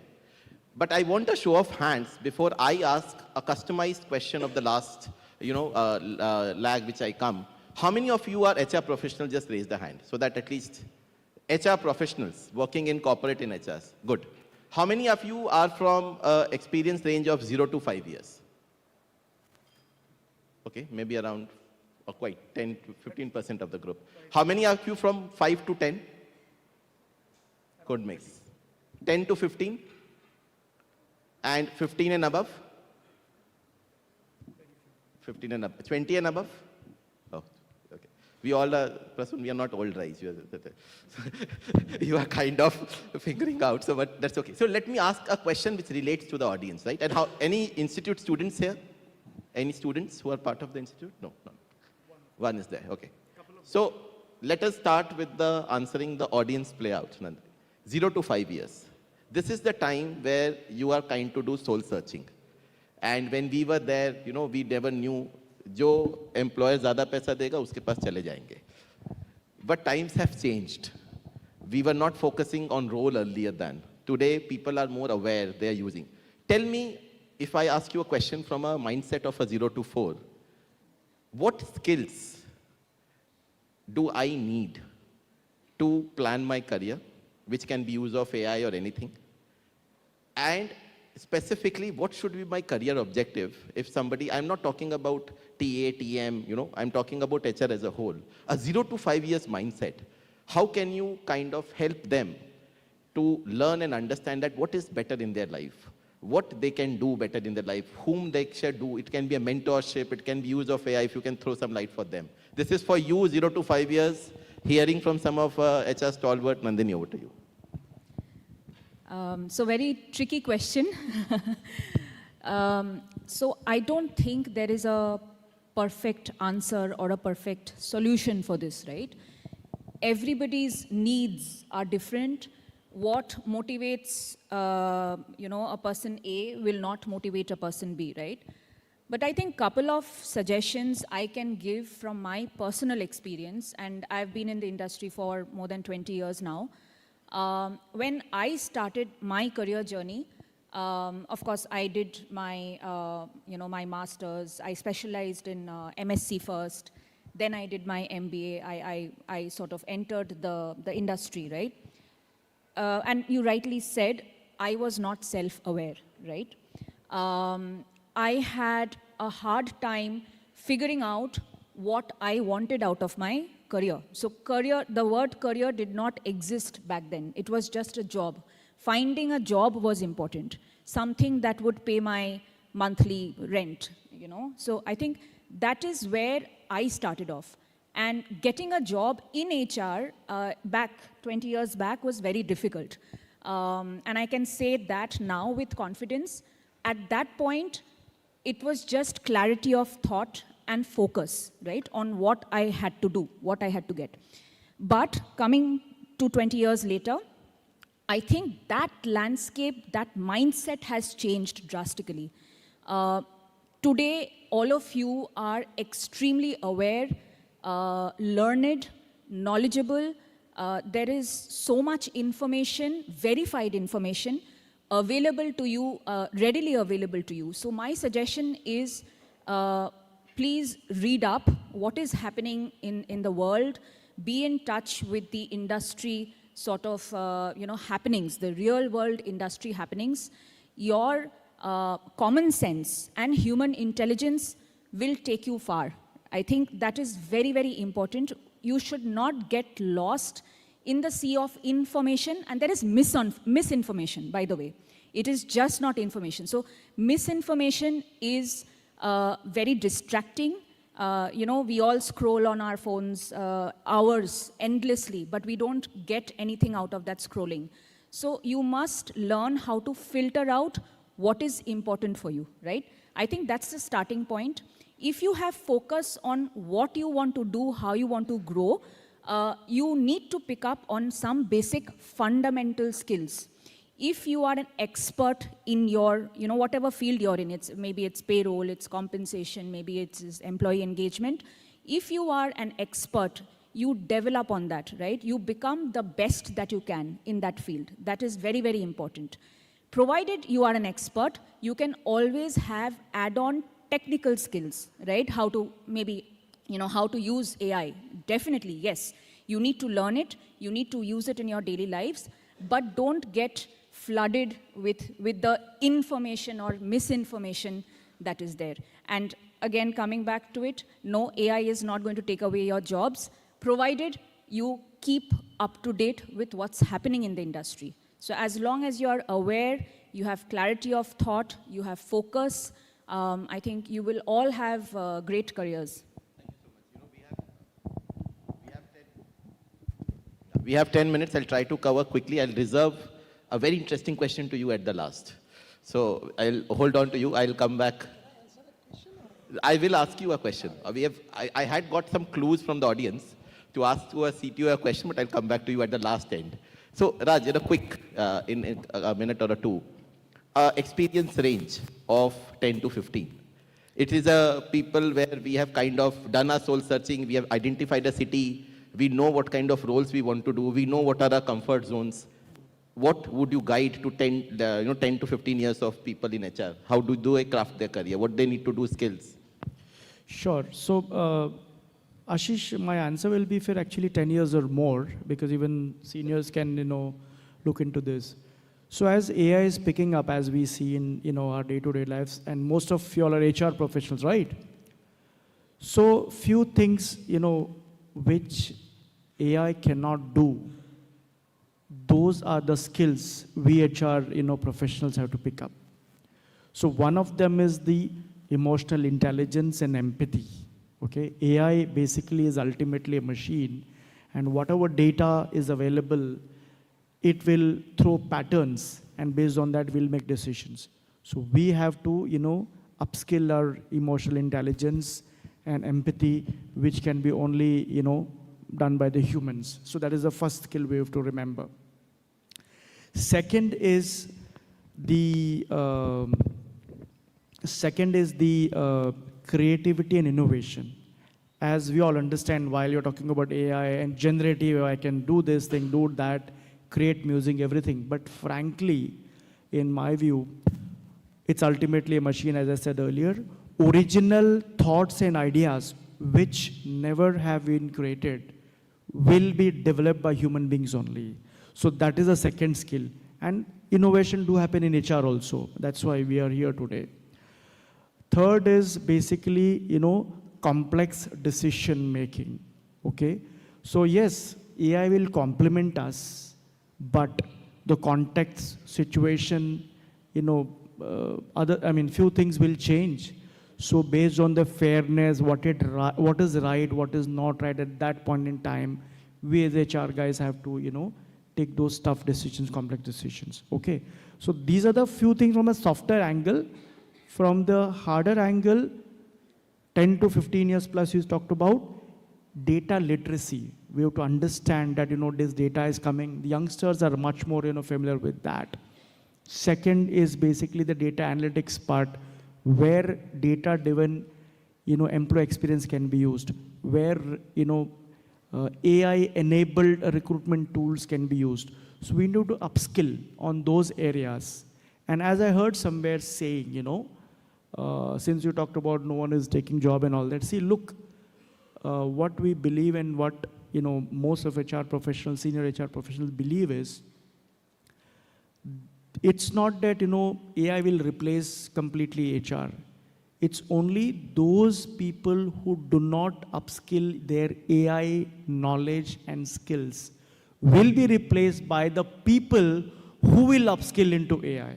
So that is an important point which you have to remember. Yes, Ashish? Thank you. Thank you so much, I think.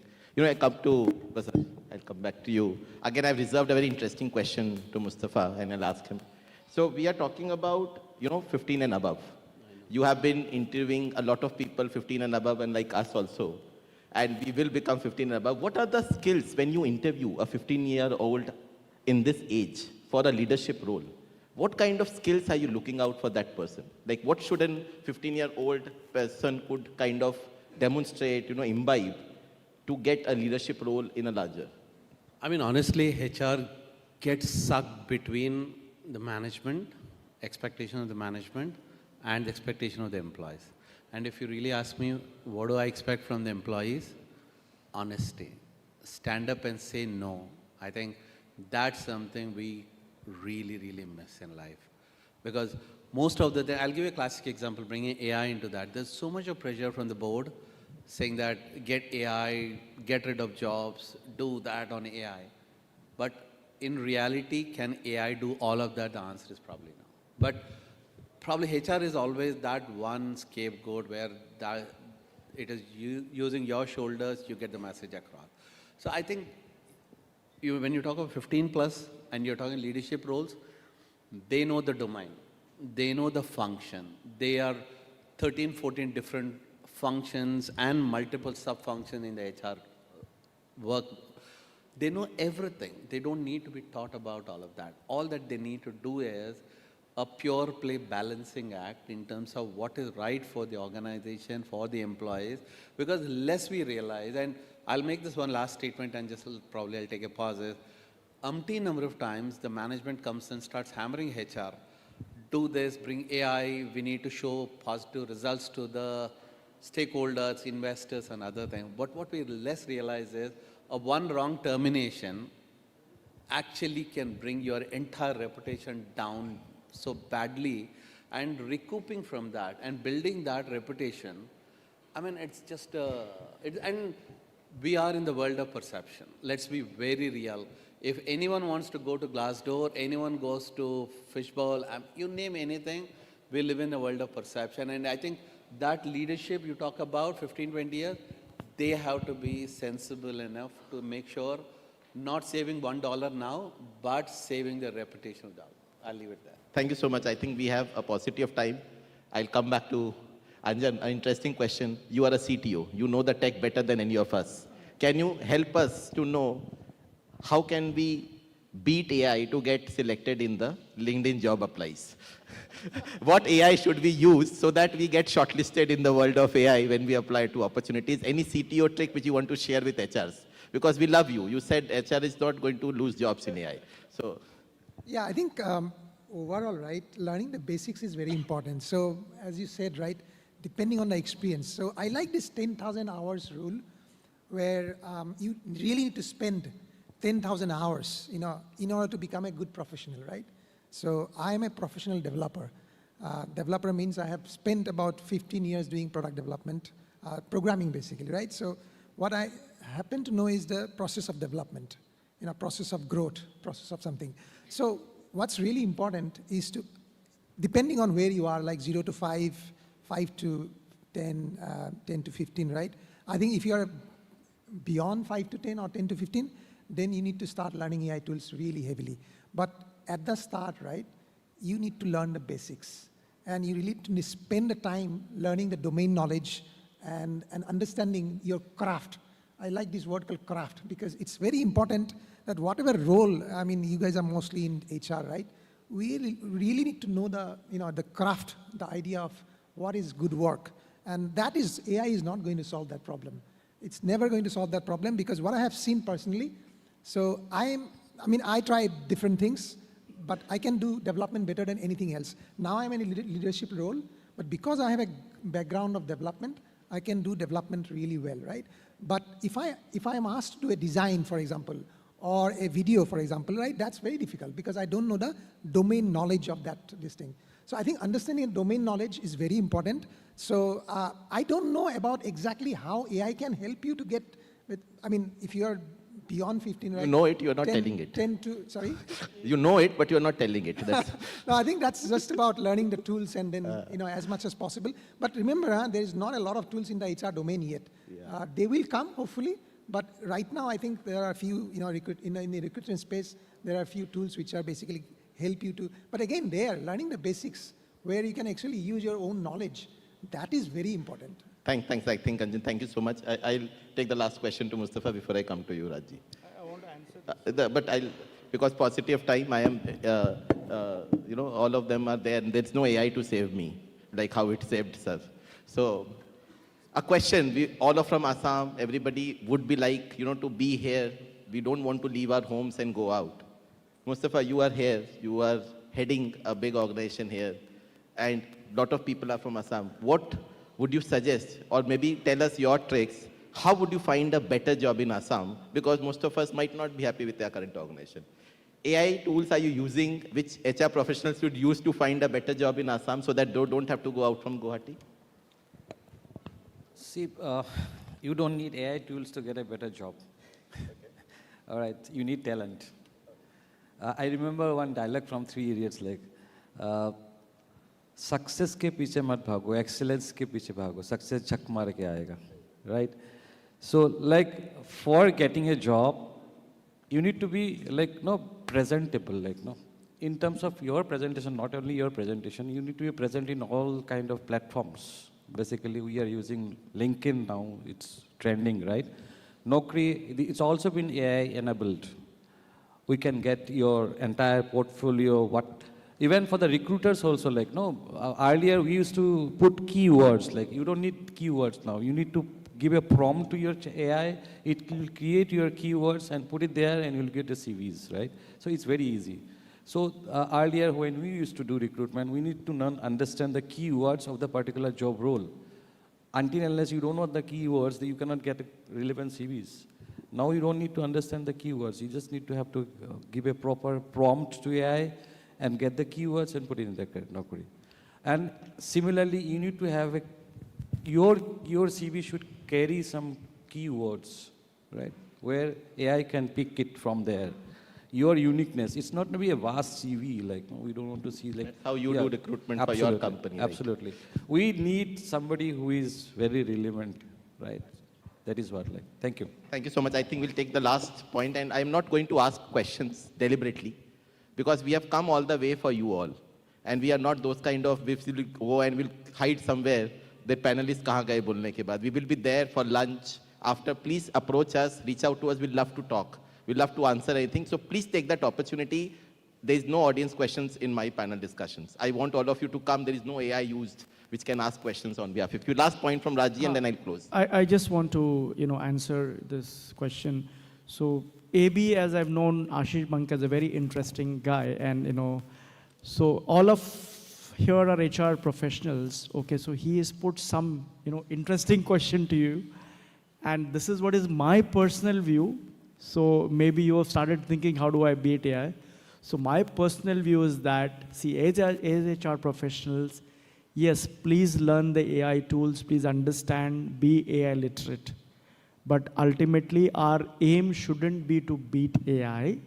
Whenever we apply for a job, look at your skills, upskill yourself, look at the job description, okay, and then back the job based on your skills and talent. Because one thing we have to remember is that, yes, we might find certain tools to beat AI, Ashish, but what happens when we get selected? We don't want to get terminated, right, after a couple of years. So we have to look at those things. So that is what is my view. I wanted to just share my views. Thank you very much, Ashish. Thank you so much to all the panelists. I would request all of you to give a round of applause. I think, we tried to do a justice in 1 hour to talk about information, skills, AI. But nevertheless, I just want to thank all of you for your sharing information. It's not easy to come down and face me as a panel moderator because I'm really bad. So I apologize on everybody's behalf. But I'll just say 2 lines before I end, regardless of this AI.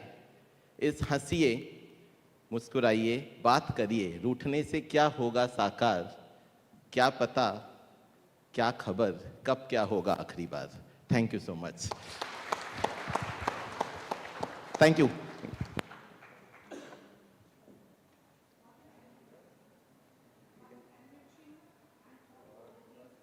Discussion. Must have. What an enriching and thought-provoking discussion we just witnessed. Thank you all, our distinguished panel speaker.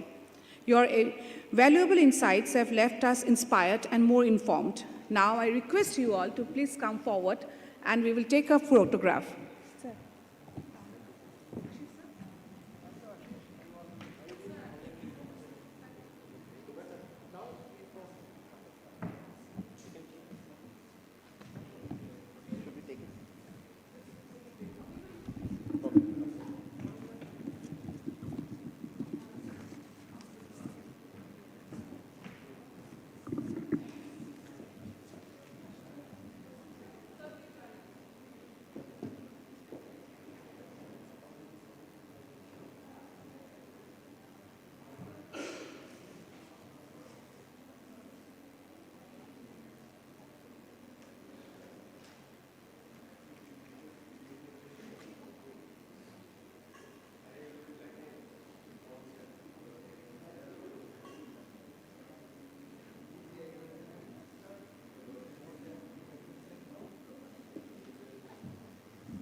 বহা চিটটো চাই আছোঁ এইটো মই ক'ম Priyanka Sinha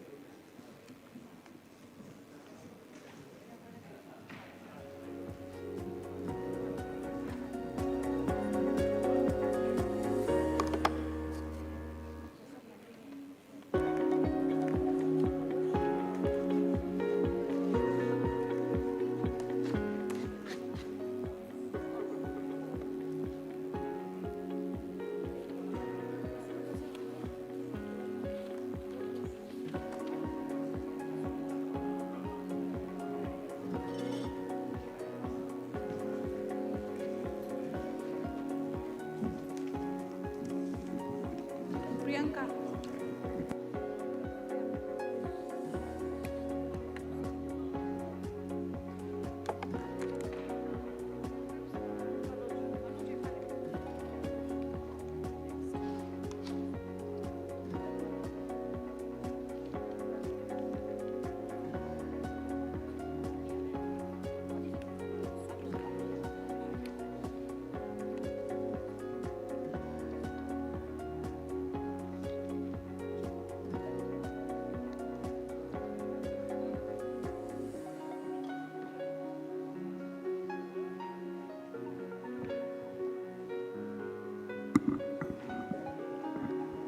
Ladies and gentlemen, our second panel discussion centers around the future role of HR in AI-driven recruitment era.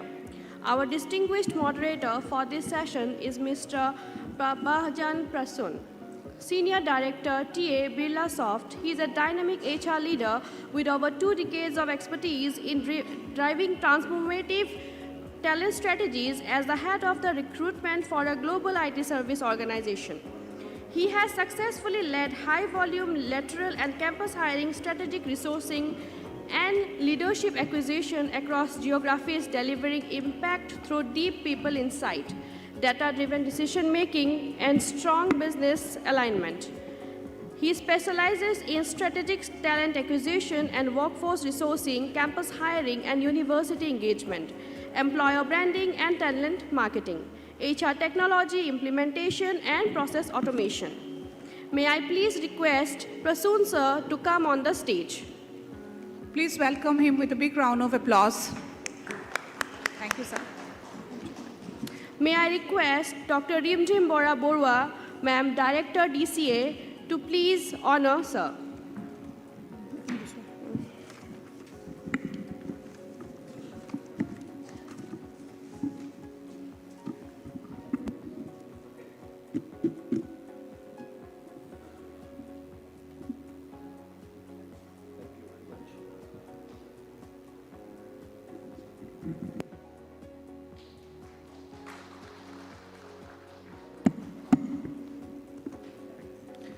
Introducing our next distinguished panel speaker, Priyanka Sinha, Head of Employee Retention Relations, Compliance, Payroll at Myntra at the HR Conclave 5.0 stage. With extensive experience across leading organizations such as Myntra, Flipkart, EY, and United Health Group, Priyanka brings deep expertise in employee relations, conflict resolution, pause investigation, and risk management.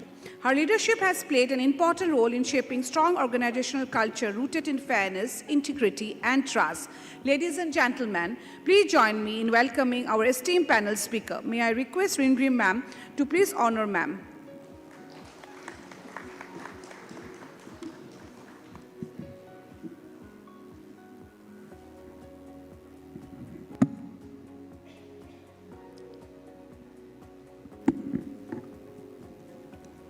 We are honored to welcome Manoj K. Prasad, PhD, VP, Talent Transformation at Reliance Industries Limited as our distinguished panel speaker, a globally recognized leader in digital transformation, talent strategy, and organizational development. He brings decades of expertise in driving future-ready HR practices across Fortune 100 organizations in USA, Europe, APAC, and India. A sought-after keynote speaker and visiting faculty of IIMs, IITs, CII, and global HR forums, he continues to shape the next era of people and digital excellence. Ladies and gentlemen, please join me in welcoming our esteemed panel speaker with a warm round of applause.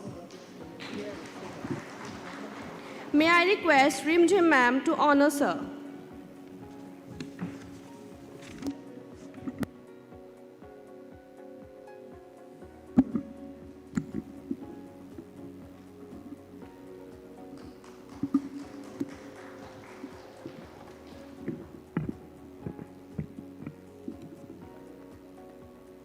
Thank you, sir. Please be seated. Now, let's invite our guest speaker for this session, Jagdamba B., Head TA, Infinite Retail Limited, Chroma. With over 20 years of strong hands-on experience in end-to-end recruitment, she has excelled in building talent pipelines across all levels of organizations. She is known for her innovative and cost-effective hiring strategies, expertise in sourcing, headhunting, and leveraging diverse with a strong track record in end-to-end recruitment process. She brings deep experience in high-volume hiring, talent sourcing, leadership recruitment, vendor management, and strategic workforce planning. Her ability to scale talent operation in both structured and fast-paced environment has made her a trusted leader in HR fraternity. Her insights into the modern hiring dynamics and evolving talent ecosystem make her an invaluable voice at this year's Conclave. Ladies and gentlemen, put your hands together to welcome our esteemed speaker, panel speaker, Jagdamba ma'am. May I now request our Rimjim ma'am to please felicitate ma'am.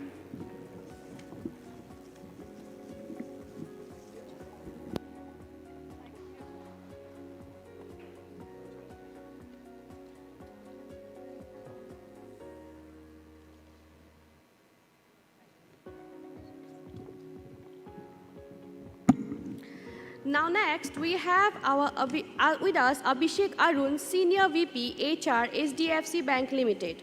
With over 18 years of enhancing HR experience, Abhishek sir is a proactive and innovative HR leader, known for driving impactful organizational change. He currently leads a strong team of 48 plus HR professionals, partnering closely with senior management and business heads to align people strategies with organizational goals across 70 plus businesses units in 13 states. A firm believer in continuous learning, Abhishek sir holds certifications in positive patriarchy, mental health, and talent optimization. His thought leadership has earned him recognition as a LinkedIn top voice of cultural change. So let's extend our heartiest welcome to Mr. Abhishek sir. May I request Sir, to please come on the stage. Sir, please come on the stage.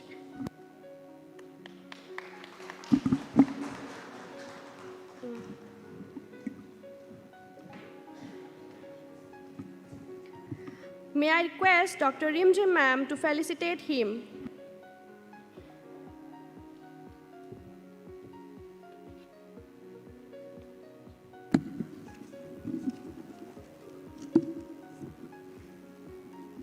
Thank you, sir. Thank you, ma'am. Let us welcome respected dignitary, Mr. Lingdon Rajkwa, HR Manager, Marico Limited, an accomplished HR professional with over 10 years of diverse experience to HR Conclave 5.0 stage. With 8 years dedicated to HR business partnering and talent management across both manufacturing and commercial functions, Mr. Rajkwa brings a well-rounded perspective on people strategy. He currently serves as a HR manager in FMCG sector, where he leads unit-level HR strategy for 2 major manufacturing facilities in Assam. With an analytical foundation from his pre-MBA experience as an IT developer, Mr. Rajkwa blends data-driven thinking with creativity, believing firmly in practicing out-of-the-box approaches to solve people's challenges. May I now welcome you, Star, on the stage.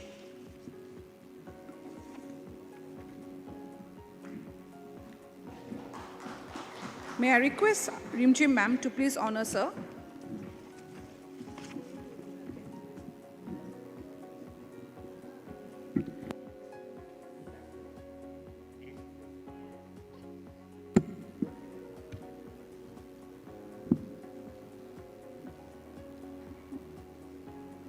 Thank you, sir. Thank you, ma'am.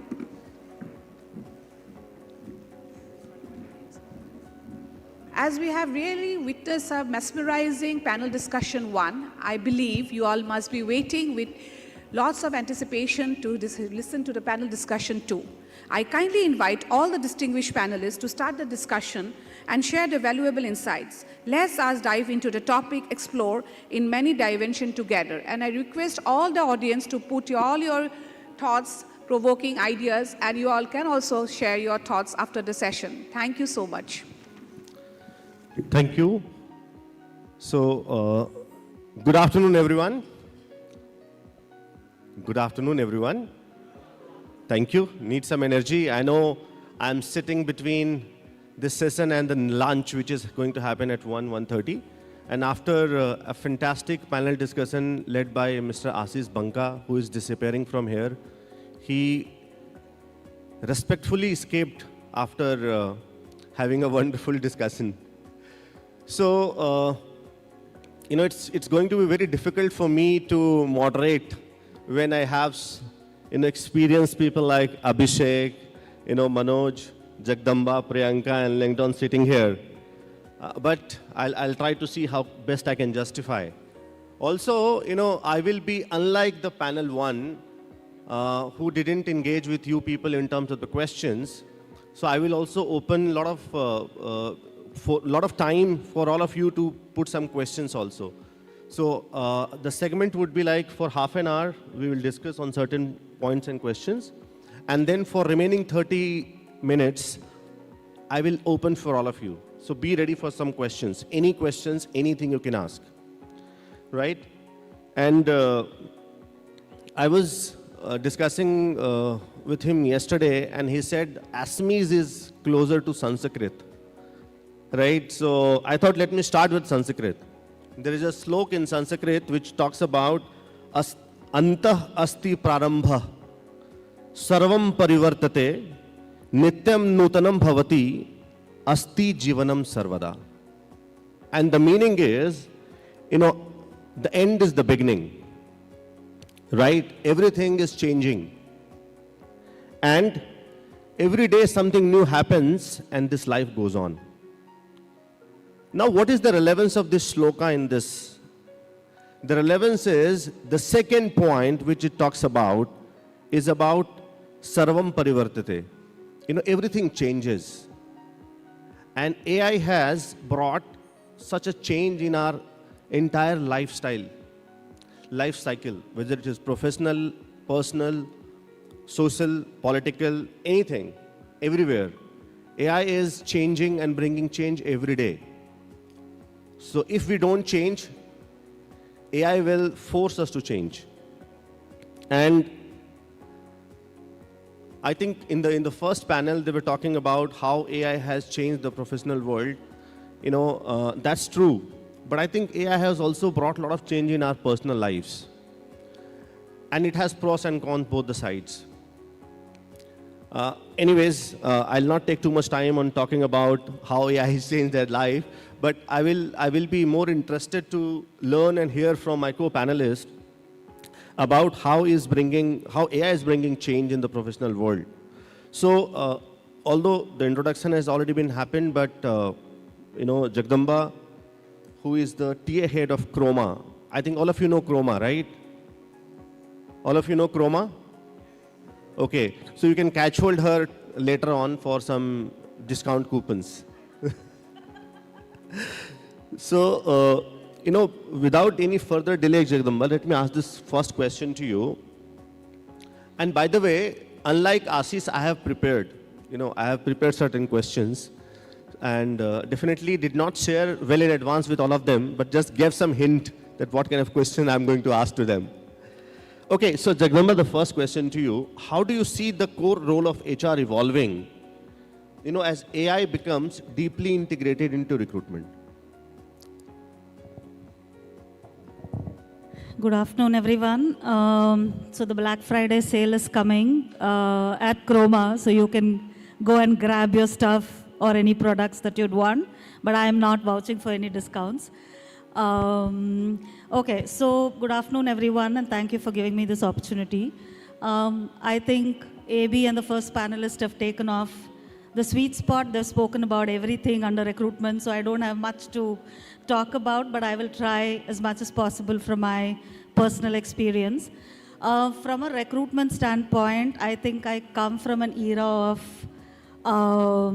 print media ad, where we used to give ads on, if you guys, I don't know if you guys know, but there was this time section called Ascent, and we used to give ads. Candidates used to come and flow through, thousands of them. And from there, we've dwelled into portals, into social media, into, I think, today, AI.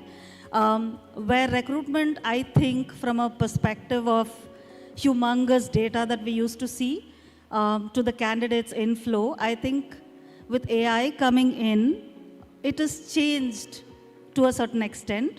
It has made it simpler. It's made a mundane task formalized in certain sense. I think resume sourcing has become easier today because you just post an ad and it reaches out to every portal possible, and you get enough CVs for you to take it forward. And with respect to predictive analysis, I think we have seen where you get a scoring which matches to the JD, and you know the apt resumes that are coming in through. And also with respect to candidate engagement, I think we're using chatbots. There is a regular interaction and notification to the candidates, so they're not left in the lurch, but they always know where they stand and what is happening through the process. And from a interview perspective, I think we use assessments, which is also enhanced the feature. You know, actually, these are the candidates that I need to take forward. But the one thing that I always touch upon is the human element. So to eradicate the biasness, we always ensure that we do one personal round of interviews, so that you meet the candidate in person, you understand, is this the culture fit that I would want in the organization, and then move them forward. So I think there are a whole bunch of array of tools that we've got today from an employer branding perspective, resume screening, predictability analysis, and so on and so forth, that has made a recruiter's life easier. And I can give my own example. In Chroma, we have about 550 stores and floor sales staff specialists. We hire about 300 per month. With the AI usage, I just launched an AI tool about 2 months ago, and we went live pan-India. From a 30 days hiring process, it's come down to a 5 to 7 hours hiring process today. So that has helped us streamline, and it's giving back to the talent acquisition and the HR team for them to do more of strategic decisions, involve with the stakeholders, involve much more with the candidates, and also look at and hone the skills of the employees or the candidates. I think from that perspective, it's helped quite a bit, I would say. Thanks, Jagdamba. So my question was, how do you see the core role of HR evolving? So she has already spoken about how it has evolved in recruitment, which is one of the major and core areas of human resources management, right? So thanks, Jagdamba, for adding that point. Thank you. You know, Lengdon, I'm coming to you with the same question, extension of the same question. How is it, and since you come from Marico, right? Yeah. Again, I had been using Parachute since my childhood, which is a key product of Marico. So, question to you, how do you see this, AI bringing, or I would say changing core part of HR in manufacturing setup and apart from recruitment? Okay. Do you see any change, or you think, oh, it's just a buzzword? So, see, change, quick in 2 minutes. Change is the only constant in life. Ma'am started with print media ad. Now she referred to an You example. have to keep mic closer to you. So am I audible? Yeah. So change is the only constant in life. It has been there since ages. Ma'am talked about starting with print media ads, and now, the age of AI. So have we changed over time? The expectations, from our job, that has remained the same. Quality of work, efficiency, effectiveness, with respect to the outcome, that is there. But what has changed is how we have, accelerated or, improved on the quality. In fact, from 30 days TAT to 5 to 6, 7 hours. So that is one area where, AI has further enabled. And as we progress further, So AI is there to stay, and the more we leverage AI, the more our quality of work, the effectiveness, the outcome that will. Sorry to cut you short, but my question will be again the same. Yeah. Is it helping in some other areas apart from recruitment in your manufacturing setup? Yes, definitely. And what is that and how? So for instance, so recruitment and onboarding is one part of it. So once a member has settled in, so how he or she is feeling, so what his or her experiences are. So we talked about chatbots, periodic check-ins. So previously we had to ensure that someone connects with the member, after 30 days, 60 days, 90 days, 180 days. Okay, now that has been automated. So the entire data is captured digitally. So the person is at his or her free will to share their experiences openly. And that data is available with us at the back end. So probably I might have some data inputs saying that, okay, this person is probably unhappy with his work or the nature of job that he or she has been assigned to. And so that we can, come up with necessary interventions if required, basis that data. So that is how it has helped us. Thank you. So, sure. So just to add upon what my other panelist has just spoken, I think I'll talk from Myntra perspective. I think in the room, in the hall, everybody knows what Myntra does, right?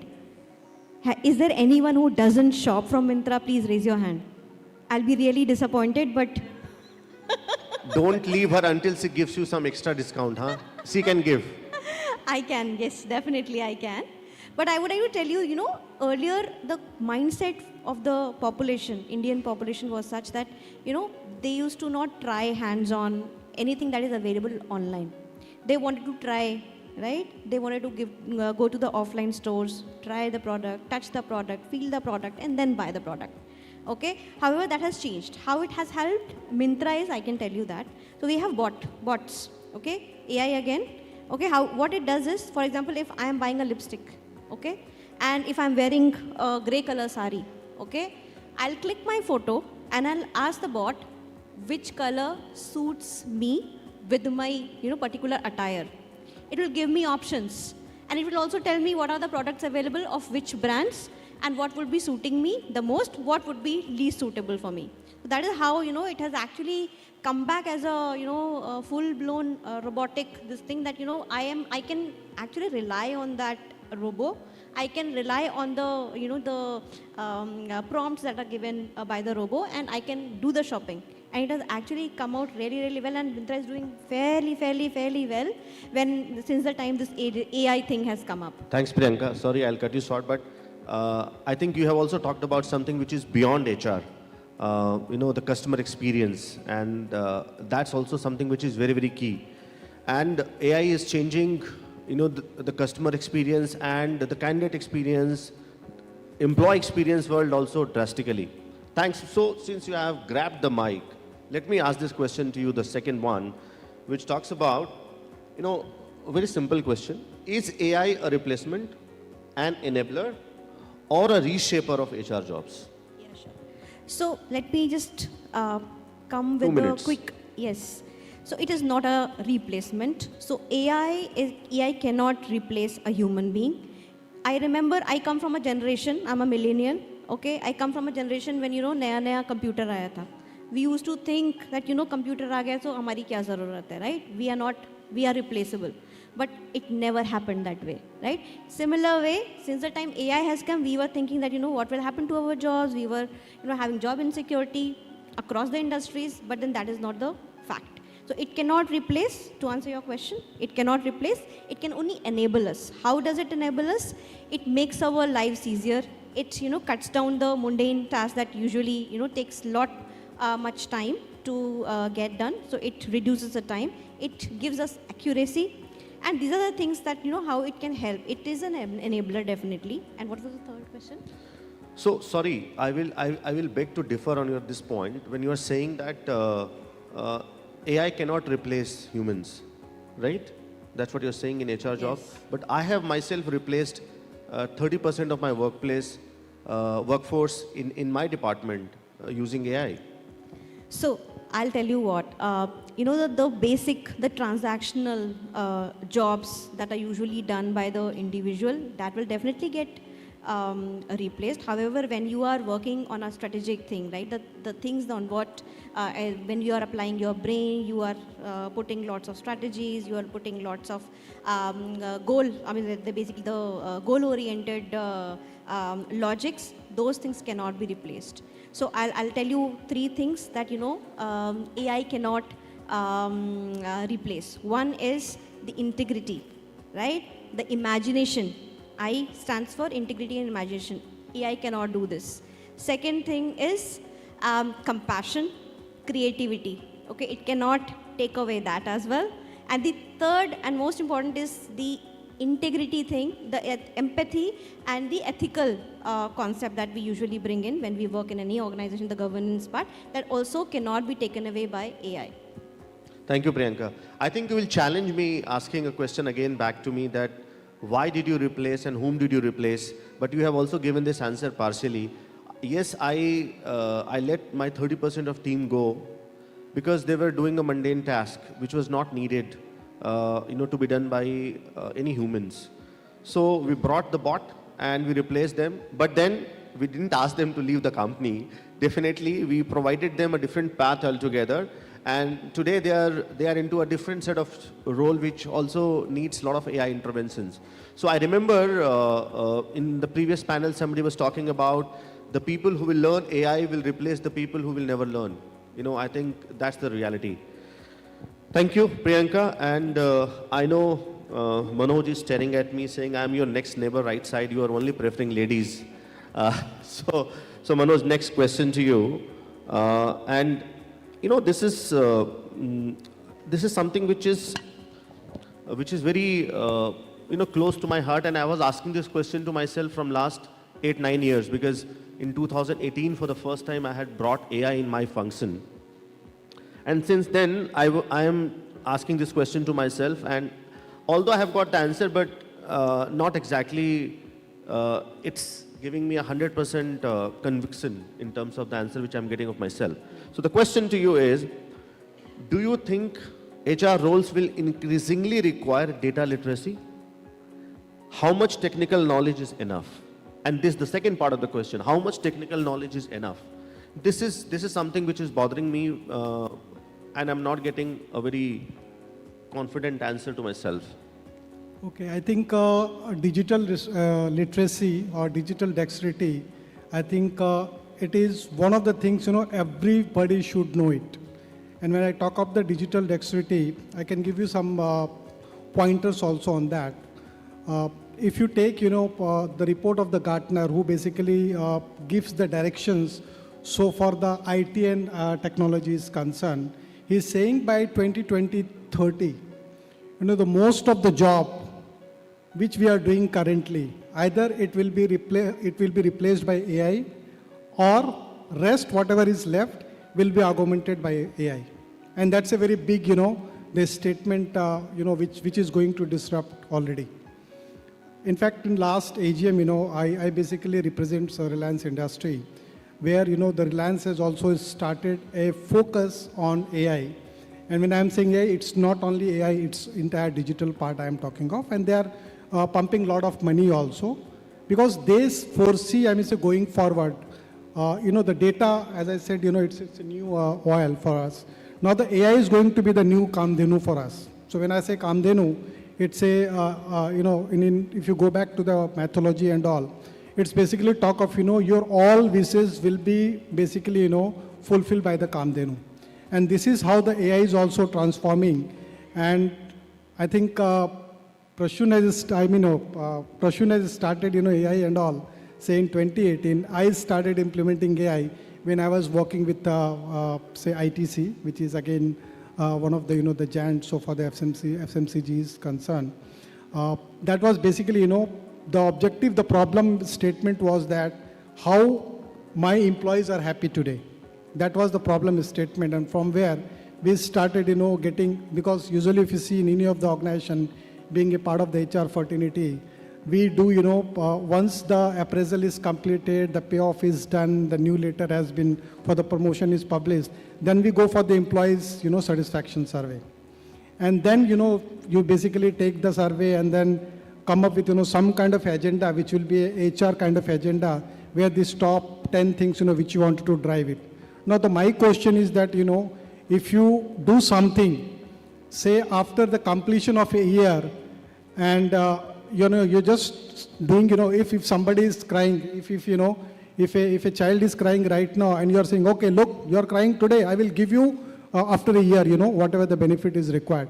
So that's not going to work, because now we are driving into a real world, and data is becoming, one of the very important part where all the CXO level people, even the managers also, they take their decisions on the real time basis. So one thing I just want to tell you, maybe the application will be different, For HR, AI is different. For production, AI is different, For finance, the data is different. But the applications will be, it will be basically different from each other. The technology is the horizontal. Now it is depending on being a budding manager or being HR fraternity, or the students, those who are basically pursuing, their MBAs and all. It's very important that what readiness you do have when you are coming to the corporate, what readiness you do have when you are, addressing the problem of your employees. And I still remember, I work in, some of the companies where Prashun is working currently. At that point of time, if you have any kind of issues, now you have, your HR is either a call away from you, or you can just go and meet and, talk about your problem. But now, I think in 2017 in my company, we have implemented virtual HR assistant, who can answer any questions which you want to. So be it related with your organizational policy, be it related with your the compliance part and all. So this is how, it is carving out. And I think I can say the future is, is AI, and better you should, prepare yourself, because the only one thing is going to remain, that is your learning agility. Learning agility is going to, make you relevant forever. And we have, done multiple implementation in the organization, because in Reliance, we believe, always becoming, the age of anything which is, happening across the world. Thanks. Thank you. Thanks, Manoj. I think I could still not satisfy myself. And it's okay. I think I feel sometime, curiosity has to be inside you, and you should always ask this. The power of why is very important for all of us. If you get time, go and watch a video of Simon Sinek. Have you heard of this name? Simon Sinek, S-I-M-O-N-S-I-N-E-K. Simon Sinek. Okay, please go and watch a video of Power of Why on YouTube. It's very important, and that's where this will bring a lot of curiosity in all of us. And again, this is, you said so many things, and still there are a lot of why in my mind. Anyways, I'll get that answer from you separately. But, two things definitely is important from a data standpoint, from HR perspective is, one, the analysis of data analytics, that's one part. And second is data-driven decision making. Are you able to take decision? No decision is right or wrong. It's about taking decision basis data point. And that is something which is very important. Thank you very much. Manoj, coming to Abhishek, I know normally I get scared with the bank people. And I'll tell you, Abhishek, separately why. But Abhishek is from SDFC Bank, by the way. I'm sure you must be aware of this bank. A fat bank with good share price. Right, Abhishek? So my question to you, Abhishek, what aspect of HR do you think cannot be automated with the help of AI?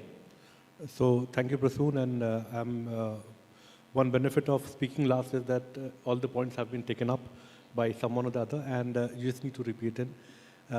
As some people said, that what aspect of HR can never be taken up in AI, I think it's judgment. Wherever you would want to take an empathical judgment, where it can be used in monotonous stuff, where it can increase your efficiency, reduce your manual work. So AI is not here to replace human being or the HR professionals. It is going to hone ourselves, make ourselves more productive, where a person was doing, suppose, a job of 2 days. With the AI, we can do a job of 10 days in 1 day. So increasing efficiency. When I said in banking, there are a lot of customer service issues that comes in, which get aligned with human behavior. When we said, my mood is not good today, so I can be a bad HR, right? Employee calling me and I might not be empathically connected to them. I think the mundane routine queries, अगर कोई रोज मुझसे पूछता है salary कब आएगा, salary 26 को आएगी, but every Monday got delayed. So you got 40 questions coming for the repeated stuff. So I think the basic repeated stuff can be passed into the virtual customer experience team. Either it's sales, right, or our own employees are the basic customers.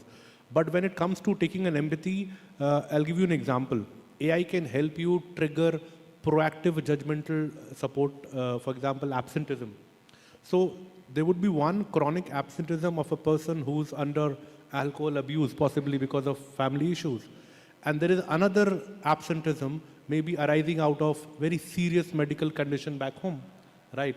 How would AI take a judgment that which one should be a part of your termination list, right? And that is where AI should stop. It can give you information and let the judgment happen through human beings so that you can understand, meet people, understand it's an intentional default, willful disobedience, right? Or it's a situational disobedience.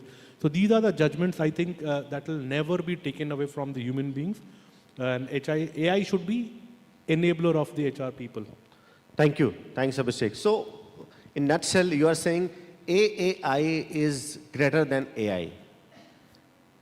Yeah, you can say that. I'm not talking about Airport Authority of India. AAI is Admi and Aurat's intelligence is greater than artificial intelligence. Yes, always.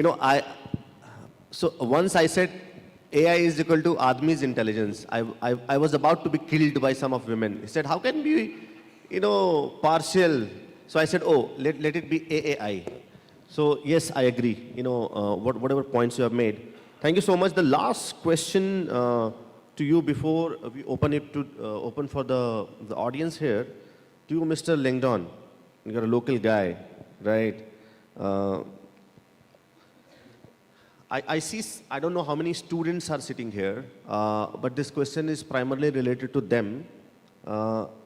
How will AI change the expectation from entry-level HR professionals, Langdon?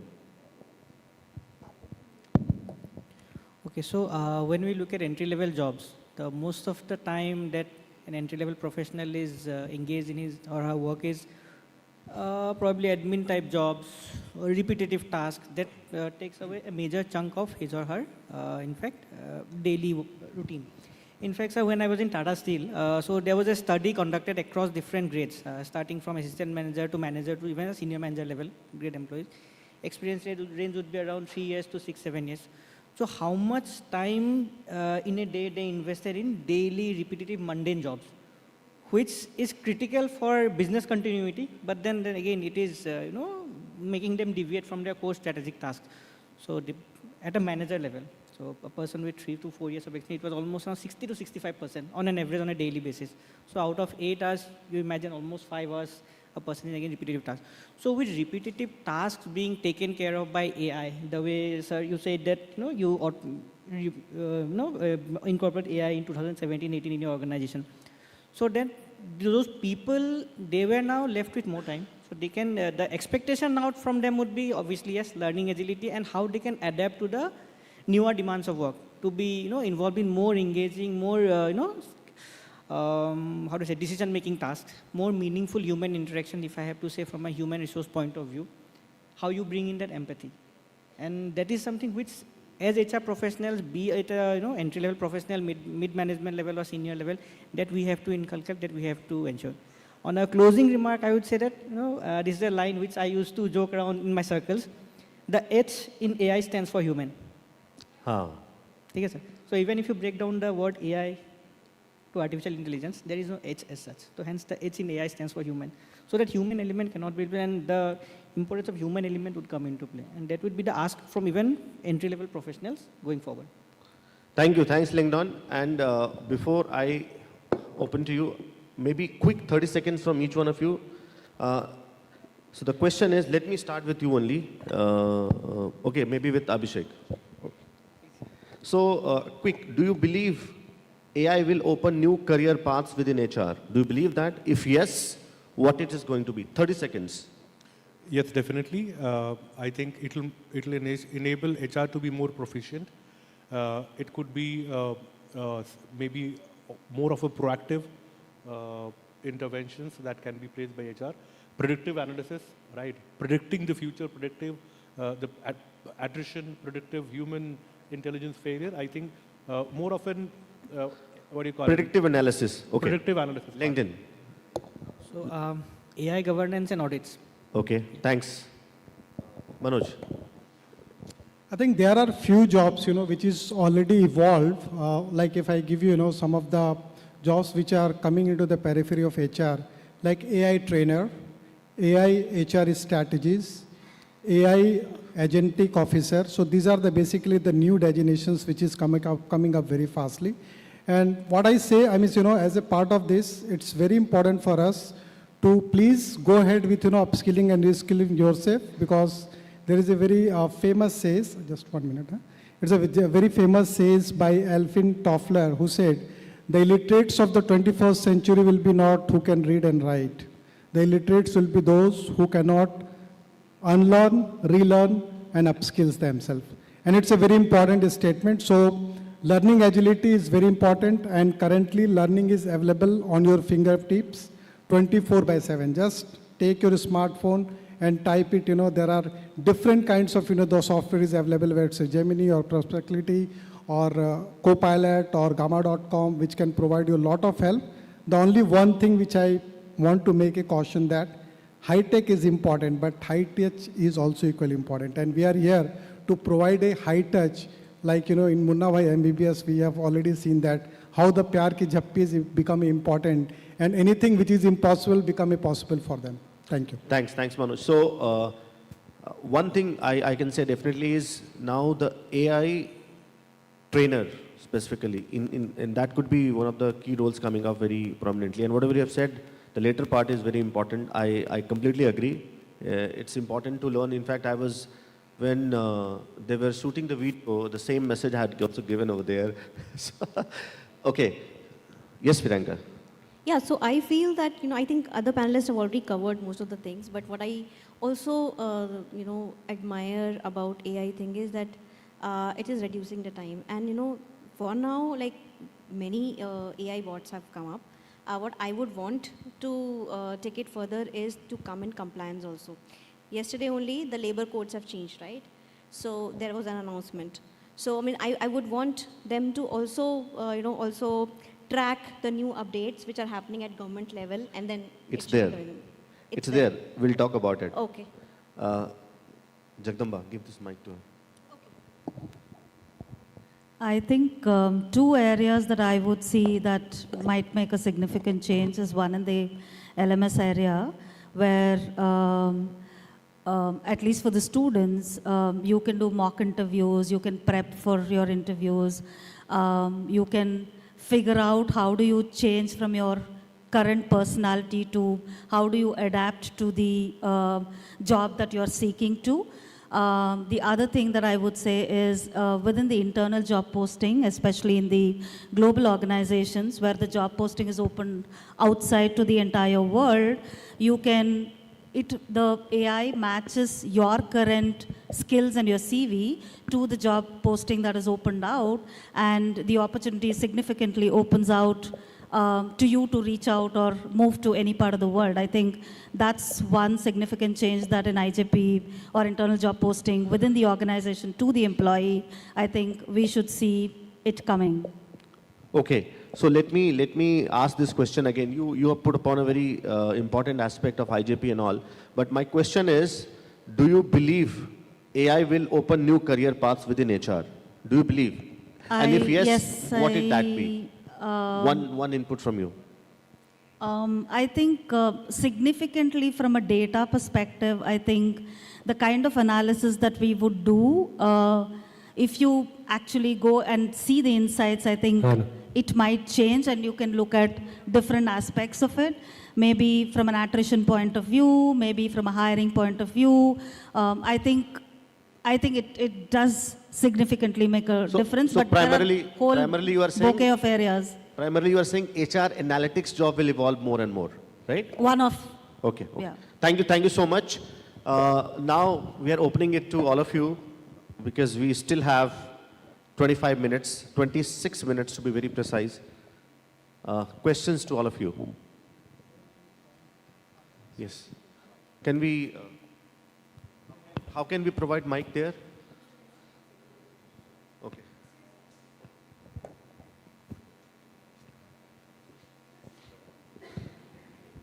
The question answer session is also applicable for panel 1. If there are any questions or any thought you all want to share, you all can please put forward. Yes, sir. It can be for both panel 1 and panel 2 because all the people are here with us. Good afternoon. Good afternoon, sir. I'm a guest faculty in the university teaching OB and HR. So my Great. first question is for the first panelist. That is an academic question regarding ChatGPT. Now for the last 1 year, I have been using ChatGPT to teach my students instead of mainly relying on textbooks. How far do we go, or do we ditch the textbooks? So, sir, I will take this lead since we have asked this question to panel 1 and they didn't give time to all of you, so we will not give opportunity to them to answer. So let me answer this question. You know, it's, and thanks for bringing out this point. It's very important. And, you know, let me refer one recent study which MIT has done. What MIT talks about is, and it's very important for all of us, they said they did a research. And based on that research, what they discovered that 80% of the people, please, hear me out very clearly. 80% of the people were not able to remember the sentence which they had written just a minute ago with the help of ChatGPT. Got this point? 80% of the people were not able to remember the line which they have written a minute ago, right? And then the second thing, the finding was, the people who are using ChatGPT quite frequently, their cognitive thinking has gone down by 60%. Right? So this message to all of you, including us, we need to be using AI intelligently. And specifically, we're talking about taking help of ChatGPT. Everybody does. What do you think? These beautiful questions I framed. No, I took help of ChatGPT. But did I just ask ChatGPT to ask questions, give the questions? No. I put all my thoughts in non-structured way, put into the ChatGPT. They gave me a beautiful, way of asking that particular question. So the point here is, whether it is in education sector or anywhere, even faculty members, if you get a topic, don't get into ChatGPT or Copilot or anywhere and just get everything from there and then work on it. No, put your thoughts first, think, and then put it into the ChatGPT to give a answer in a beautiful way, right? So this is something which MIT says, and I believe in that very, very firmly. So I think just to add, what Prasoon has said, I was just, reading one particular news, and it say you can, Google it and you can find it even in, say, on ChatGPT also. So one person, he was very much disappointed, and he was very frustrated also. So he went to the ChatGPT, and he asked simply question that I'm very disappointed and I'm not feeling well. I'm very frustrated. You know what was the answer? They have given 10 ways how to do the suicide. And it's a CNN news. So I'm saying, yes, your dependency should be with the ChatGPT or any AI tool, but you should also use the cognitive part. And if you remember, I think when we are going for the internet, the revolutions and all, because this is the fourth generation, where we are. It started from Industrial Revolution, then we have gone for the, Industry 4.0, 5.0 and all. Now, then the internet, and now this is which is going on right now. So I think it's very important for us that when we do the prompt or a prompt engineering, because most of the part I can see when you talk of AI, most of the people will say, okay, I'm just using, ChatGPT or Gemini kind of tools and all. That's not AI. If I give you some examples, where we have already done, as a part of our use case, where we have, leveraged the AI, and the objective was very simple, that we also, walk into the retail industry. Okay, and in the retail industry, we have a lot of websites, almost 1,000, the brand, the international brand we also sell with, our this Reliance brand and all. So if you want to, you have a laundry list of, what you want to buy and all. It's very simple that you go to, one of the site and just upload what the list you have. Now, what agentic AI is going to do it? He will just, take your list. They will Google it across everywhere, Basically, they just go with the search engine. And search engine may be, AI-based or maybe the Google kind of things. And they will come up with, maybe all the laundry list which you have uploaded there with the best of the best price, best of the best test based on your AI, AI study, and also the best, the quality. So the quality is important for you. The price is very important for you, and the time. So, say how the quick commerce has already changed the landscape. And the only one thing which you have to do, you have just check out, take the QR, pay the payment, and it will deliver within 10 minutes at your place. So this is how, you can use AI not only for the prompt engineering, getting something on, say, content part and all. There are a lot of use cases which you can use it. And this is how you can also have a dependent on the AI and also not dependent on the AI. Because ultimately, I can say the net neutrality, now it is cognitive neutrality. Exactly. Lot of the softwares are available. Now you have to decide that which particular software we want to use. And we have gone for, the beyond. Now if you see the Geo, they have, some kind of alignment with the Gemini. Similarly, the Perspectivity, they have also gone with the Airtel. Now everything will be coming on your mobile itself. So you can use those tools because they are making your life convenient by capturing, your thought process. So Thank you, Manoj. I'll have to cut you. Sorry, I have to act as a moderator here. So, one more question to this panel. Sir, I will take your question at a later time. I'm so sorry. Okay. Because I have to also give time, to others. Yeah. If time permits, I'll take your next question. Yeah. Yes. Can I ask?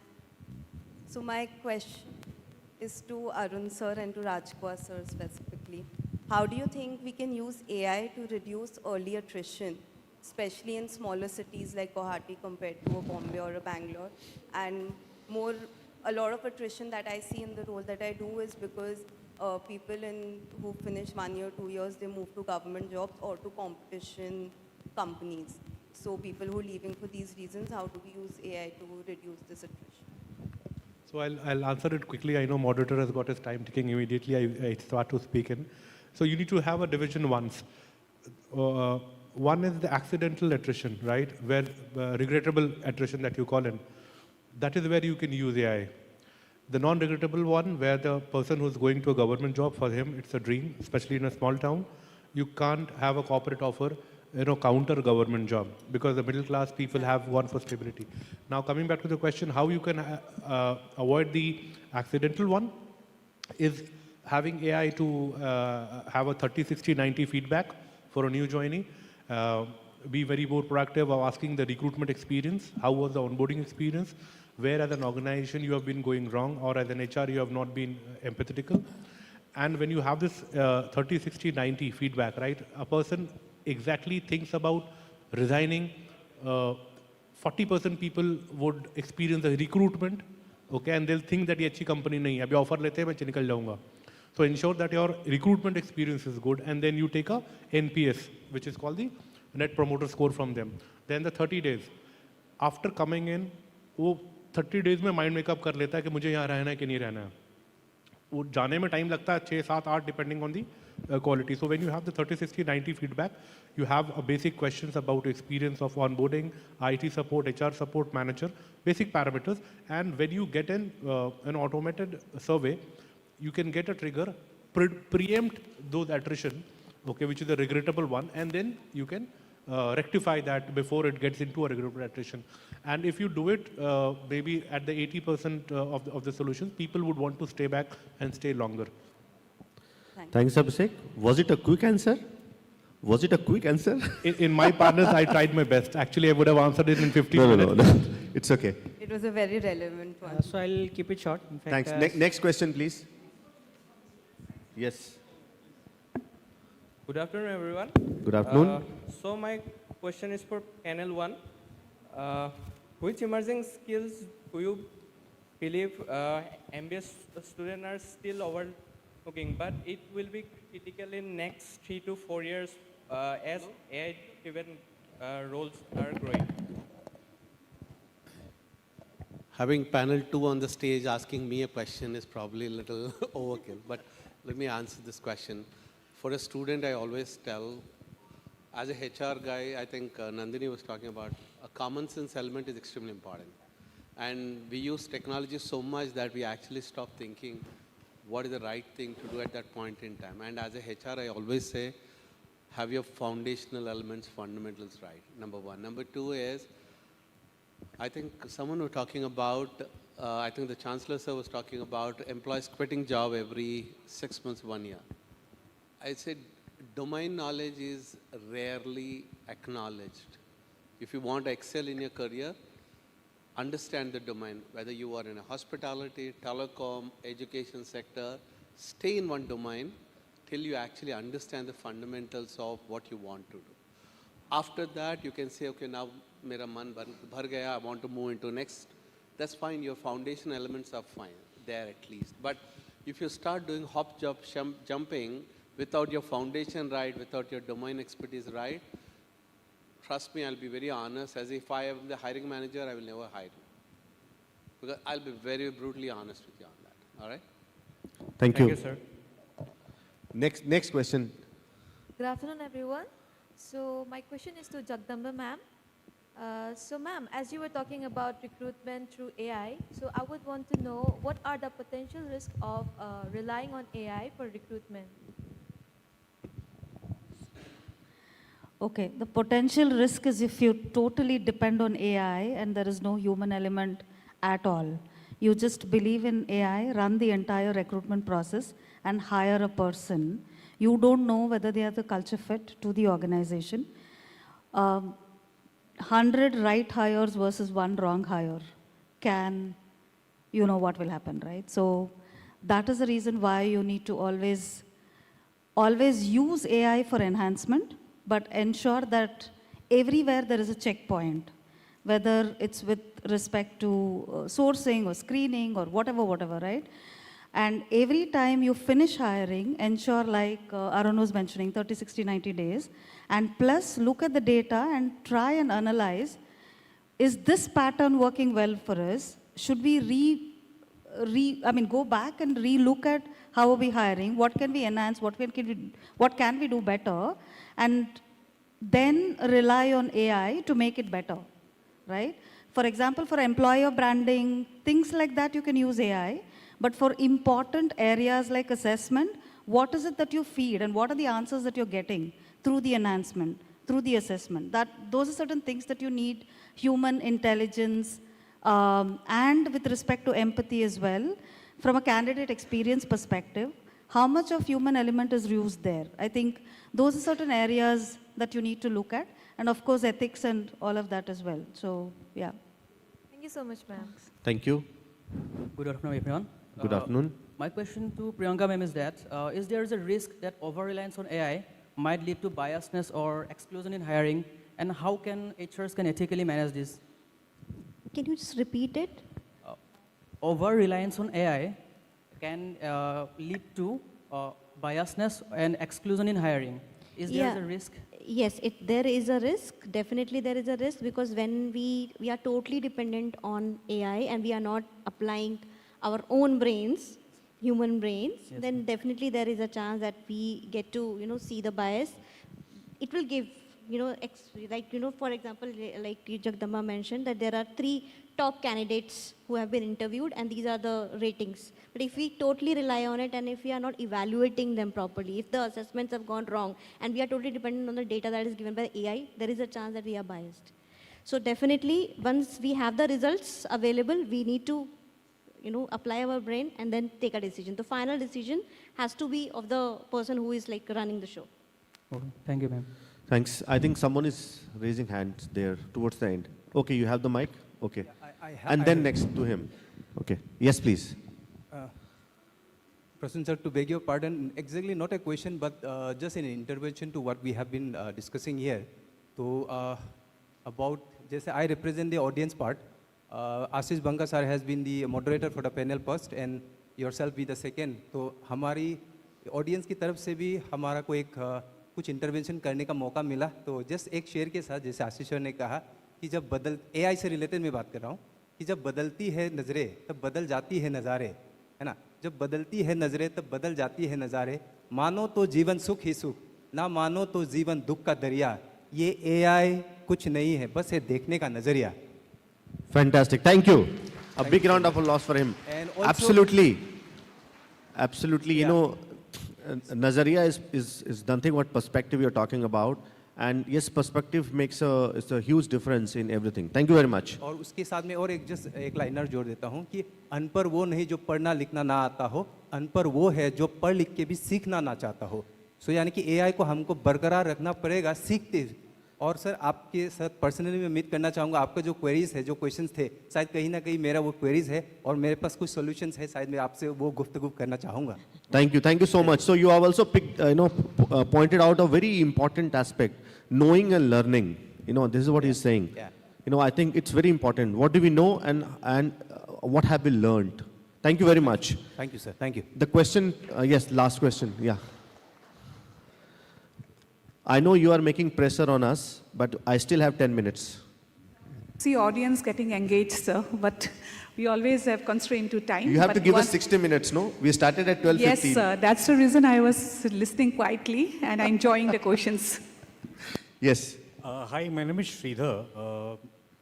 Actually, I'm a little inquisitive about knowing the role of AI on pre-hiring engagement. So pre-hiring engagements is something which is, I guess, has not been explored or it's not been worked upon that extensively when it comes to probably the SME industry or the segment of like MSME. Yes, of course, big shot corporates, HDFC Bank and all that you guys represent. Yes, pre-hiring engagements is a crucial activity. But since I represent a very, sort of economy hotel, we never thought about it. But we see a lot of attrition happening in the first 90 days or 180 days. So whatsoever efforts that we put in go down the drains when you train someone and that person leaves the organization. So we were actually pondering over pre-hiring engagements, probably solidifying it or doing something, bringing about some kind of a changes. So what kind of a role can AI play in terms of sort of integrating or enhancing pre-hiring engagements? So I will go to Manoj for the elaborated answer, but just a quick one. You asked three things. One is the pre-hiring engagement with the help of AI. Second is the attrition which is happening in early 90 days, 180 days kind of. How to bring it into a balanced way with help of AI. That's your second question, right? I will ask, even Abhishek has talked about it. I'll go to Manoj. But before that, a basic problem which had been since ages. Why there is a early attrition. And the reason is very simple. When we hire, let's say if I'm hiring a chef for a Radisson, right? The job description talk about the person should know a good, Chinese, Japanese and that kind of food making, etc. But when typically that's the job description talks about, but typically when we go and recruit from outside, we try to see, okay, the person should have expertise in this, but then he should also be able to have some knowledge in Indian, some knowledge in, other continental, etc. The same thing is happening everywhere. When we go to recruit, we want the best. But do we have best to offer to that person from that particular job description? That is a question mark. If we want a faculty, right? We want faculty of best, from foreign universities, PhD, Falana, Dhimkana, a lot of things he should have done. But will that faculty be able to use his or her knowledge and intelligence in the ecosystem wherein he is coming to teach? I'm just trying to give a perspective. I need a recruiter who can come and recruit in my company. I will look for somebody who is expert in recruitment activities. He has done fantastic. But do we have that kind of roles wherein he can recruit in my organization? If that will not match, early attrition will always happen. But anyways, I'm just going to Manoj to give the answer.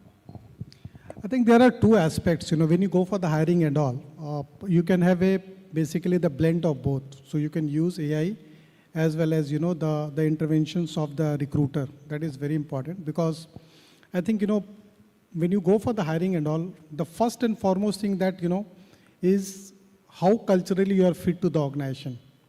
I think forget about the JD writing, because nowadays there are lot of software available already which can help you in terms of, and I can give you the name also, like VT is one of the software, Let's See is the other software, Workboard is there, then I think we do have, Workday is also there. So these are the basically software which can help you in terms of writing a very precision JD. And that can be not done by, like people us and all. So what you can do, you can have a mix of both, the blend of both, say using the recruiter acumen in terms of understanding the JD and then creating the content on that. So up to, I can see, writing of JD, then, screening of the profile, matchmaking kind of, then scheduling the interviews. I think here you should stop AI interventions. Now the next part is related with, the human touch. So human touch is basically when you are conducting the interviews, I think one thing which is not going to go off is the judgment of the recruiter. Because when he talks to the, the candidate or a potential candidate, he has also something in mind that what is the cultural fitment of this particular person, So far subject matter expertise is concerned, that's fine. The cultural fitment can be judged by the panel, those who are involved with the interviews. And again, once the interview is completed, again, you can go for generating the offer letter, then the joining formalities, you can do it offline or online kind of things and all. And then once you get onboarded, again, you require a human intervention. So what I'm saying, you cannot create, say the entire, and it is applicable to the SMEs, the small scale industries also. The thing which is very important is that you should have a human touch wherever it is very important and required. And if I can quote, the McKinsey report where they said 30% of the people, those who have passed through the entire recruitment process, they left the organizations within 90 days only because they have been not properly respected by the HR. Again, I repeat, by the HR. So it's very important for all of us, being a HR tribe, we should provide some kind of, the human touch also, so that he can be getting a completely fit to your culture with some kind of, the transitions, which is also important, or a change management. Okay, let me take a dab at it. So after analyzing the 30, 60, 90 infant attrition, what we are now trying to do, and this is my version 2 of the AI that I've implemented within the organization, is from the time that the candidate is given an offer till the time that the candidate joins in, there are certain course curriculum that we send out on the WhatsApp tool with the help of the AI for the candidate to learn. And in a Chroma's perspective, I think all the brands today are known to everybody, even to the sales specialist. So it's not like something which is an integral part of Chroma. They can always learn it. So there are small modules of it which is done and sent through them to the WhatsApp. And these guys learn and start prepping already before they come to the floor. So the next 15 days to 3 months' time, 3 months' time for a sales specialist is too long, but then if they are working elsewhere, these are certain things that they prep before they come into the organization. And also some small little course curriculum which is not so confidential to the organization. These things are sent to them and they prep all of these things, and then they come and join us within the stipulated time of their notice period, which will enhance them and stay motivated for them to stay within the organization, and they already roll ready when they come in and join. Thanks, Jagdamba. Very important point, pre-joining engagement, and through giving them certain learning bites, so that they can also be ready and prepared when they come and join you. And also it can also engage them before they join you. Thank you. So any other question? That would be the last one, whoever is asking. Yeah. So, good afternoon, everyone. Hirak Jyoti Kalita here. So, my question is to entire panelists that as we are going from EQ to the AI level, and in organizations, AI has taken over, and many organizations, we have seen the attritions and turnover ratio is high. So as a HR leader, how we all are coping with the organizational and technical changes with the implementation of AI, with the existing current system? Thank you. Hey, this question's answer is not going to be in 1 minute. It's a complete change management process you're talking about. But we'll take it separately. I and Manoj can talk because he is also leading the talent transformation part. I am also leading it partially in my organization. We'll have a conversation on it. It's not going to be easy answered in 1 minute. Sure. Okay, so we are coming towards the end. I'm sorry, we'll have to park the remaining questions. And sir, sorry, we'll not be able to come back to you. We can engage later on. You can connect to us through LinkedIn. You can pass your questions. We can always get back to you at a later stage also. I am taking advantage of becoming Ashish Banka, who has more than 50K followers on LinkedIn. So I am trying to influence you to be my LinkedIn partner, rather, I would say, and rather ours, not only me. Okay. So thank you so much. I think before I end, would like to quote one thing, and that's very important. This world is of artificial intelligence. In the world of AI, we should never forget our own human intelligence, which is HI. And, the human intelligence increases once we talk, once we converse, once we do conversations, right? I have seen this happening. We have gone into era of digital conversation. When we send, if I have to talk to Manoj, rather than calling him or maybe going to him, I will send a WhatsApp message. It's very dangerous, ladies and gentlemen, let me tell you. Through digital conversation, you are not able to share your emotion with the second party. The second party will take your message the way he would like to take, and it depends on the state of mind he or she is in at that point of time. Hence, my sincere request to all of you would be, please take out time to do some samvad, conversation, discussion, whenever you get time. And it's very important, and I'll end with this shairi because a lot of shairis has happened here, and panel 2 cannot be behind, right, sir? So it's very important. I have implemented in my life, and it's very helpful, professionally also and personally also.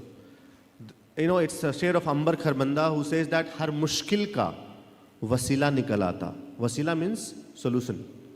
Har mushkil ka wasila nikal aata, tum baat to karte, koi tarika nikal aata. Thank you very much. Thanks. You had been a lovely audience. Thank you. Good afternoon, sir. I have a question.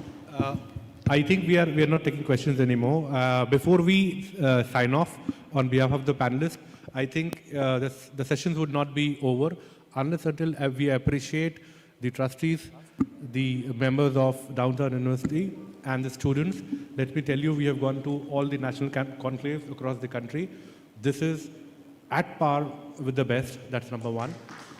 Second, I'm from East. This is the first time I'm attending any conclave in East. And the hospitality, the arrangements, everything is phenomenal. Thanks on behalf of, since I am from East, to the trustees and the professors and the dean to bring this in, because the exposure that you're bringing into the students, right, directly or indirectly, not only for downtown, but if all the industry leaders are coming to Northeast, the focus of the leaders in Northeast, actually people will ask questions, Assam ke alawa aur kya hai idhar? Okay, so on behalf of people of Northeast, thank you to all of you for arranging this. And on the questions, madam, we are on LinkedIn. Very professional, very happy. Put on your questions as many as you can on LinkedIn, and we'll answer I'm a it. student from Assam Downtown University, so it's the last question I want to ask. So kind of... I'll see if the time permits. Thank you, ma'am. Thank you, sir. So my question is for Landon Raskwa, sir. How the बिना phone का पूछो please. बहुत AI हो गया. Ask it from your heart, how yeah. the HR technology is involving in FMCG. So since you mentioned industry, I can only speak from my organization point of view, which is Marico. So one anecdote which I shared was the 30, 60, 90, 180, 1 year, 1.5 years. So that is the level of chatbot or member experience feedback that we take once a member has joined. So I just share a recent anecdote, and it's an actual case. So one of the members who I had recruited, so we call employees as members in our organization. So he had completed 1.5 years. So the feedback was taken by the chatbot, and the next day I received a WhatsApp message from one of my supervisors from Mumbai team. Please talk to this person. He seems to be a little bit disengaged. So it's not just that you have placed the AI chatbot or AI, intervention in place. At the end of the day, it's the human intervention that has to come into play. So he had received the feedback. If he doesn't choose to act onto it, it's of no use. So if the person is disengaged, probably I would be receiving his resignation letter in a few days from now. So that is one of the anecdotes.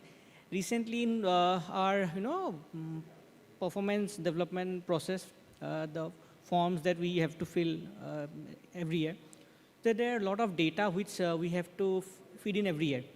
So probably which might not change. So there are certain responses which I might have given this year. The responses might remain the same next year also. So now with AI enabled at the back end, so what it does is it automatically automates the data from previous and asks me to confirm if you want to proceed with the data that you have already shared, because these are behavioral data, my own preferences with respect to my career, where I want to grow, where I want to go. So if I confirm, then it will directly jump to the relevant part of the form. And if I say no, I want to change my response, so accordingly the form would publish. So these are a few instances that we are doing. Besides, like everyone said, Copilot, Gemini, Adobe AI, so everything is there. So and it's not just Marico, I think it's everywhere. So I wish I could have shared some intervention from the sales side of things. Unfortunately, I have little experience on that part, especially in FMCG. So probably you can connect with someone from FMCG sales. Thank you, Langdon. Thank you so much, sir. And we are stopping now. Okay? Thank you. Stopping for the day, but we'll prefer all of you to connect on LinkedIn, take care of experience of all the senior people on the panel 1 and panel 2, and on behalf of all of them, we invite you to connect on LinkedIn. Okay? Sorry, moderator. AI. With this, I have learnt one more thing today, Shayari. Every problem has a solution. देखने का नजरिया चाहिए. कुछ बोलो तो सही. With this, I really appreciate the panelists. It was a lovely session to witness. I would request you all to please come forward for a group photograph. Thank you so much. Please give a big round of applause. Please come forward, sir.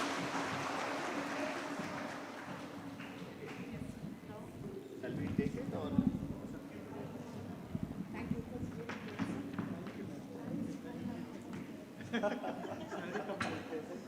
So nice. Please, sir.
Now moving towards the most awaited ceremony of HR Excellence Award 2025, celebrating excellence in human resource management.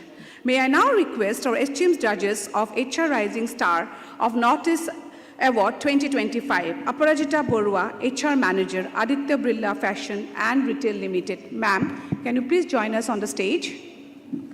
Please welcome ma'am with a huge round of applause. And Mustafa Kamal Laskar, Head HR, Star Cement Limited.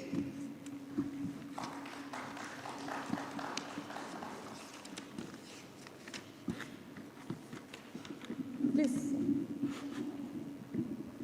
It is really an honor and privilege to have both the judges here, whose expertise and visions will guide us this event.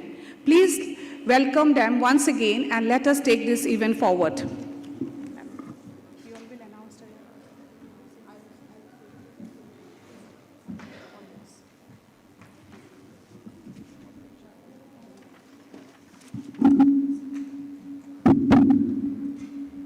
Blessed afternoon, everyone. I hope you all are enjoying here. It is a very, very good time, full of positive energy, lots of learning, lots of entertainment for mind. I'm sure everyone is enjoying here. And from this stage, I would like to express my sincere gratitude to all the organizers from Assam Downtown University. And they are the pioneers building the concept of HR Conclave for the entire Northeast. I'm sure the leaders like us, the person who is starting his career, because better than us, I think no one can witness the challenge we face as a HR person in the very beginning. Because since from my MBA days when I was a very aspirant to join HR, we have struggled to get a job in HR. Just because of my dream, my first job, I went to Gujarat because I was interested just to work in HR. But now you see how many HR leaders standing out here. I'm sure the enriching sessions has blessed them today. And now coming to the judgment, this judging someone who judges persons, it's very, very difficult. And one of my coaches told me, whenever you struggle to judge, you apply mythology. And my co-judge, I am also been blessed to have him with me. Our intuition, our decision goes so much hand in hand. We took tasks to judge something, and I asked him, you shortlist few, I will do, and let's see. And believe me, the shortlisted persons came together, everything similar. And yes, when I say I use mythology, like we try to see in the leaders the aspect of Brahma, Vishnu, and Shiva. You might be astonished why I'm using this, the God's name here. Yes, the aspect, not the God, the aspect if you see, the Brahma, the creator, the innovator. Vishnu, the compliance, the process orientation, the understanding, the empathy, along with courage. And third, the Shiva, the strategists, the change makers. So while choosing the leader for the HR Rising Star, we have given weightage to Brahma, Vishnu, and Shiva. So since creativity is the crux of any new beginning, so we given 25% weightage to Brahma and 25% weightage to Vishnu, and the aspect of Shiva, the change maker, the agile thinker, the agile to learn, that aspect we have given a privilege of 50%. So with this note, I request my coaches to announce the name. And one more aspect I must say, all the nominees' name is from different organizations. I am very, very impressed to see how they are impacting on their own areas. All are very good, and it was very difficult to choose the best one. So I am giving the toughest part to Mr. Mustaq. Thank you. Thank you so much, Aparajita. I'll not take much time. My throat is not helping me out. Like anyway, coming to the point of like judging somebody, it's one of the toughest job. Like, but although we are doing it in part of our job, we judge people. We judge people in terms of like within half an hour's time. But we got an ample time to got around like 40, 50 numbers of participants. Like all are stars, all are rising stars, like according to us. Like, but from them, we somehow managed to get some names. We put some criteria, as rightly said by Aparajita. We have got some criteria. We put it according to that, and luckily we that entire process, which become like a common understanding between Aparajita and me, and we got some few people interviewed. And we have seen the amount of they have mentioned in their profile, whether they are doing it or whether actually it's matching with the whatever they are presenting. So we somehow managed to understand that okay, we can get few names and then finalize one person out of that, because you know, like somebody has to win, right? So can we go ahead? Yes, please. So, the Northeast Rising Rising Stars goes to Mr. Madhuja Mazumdar.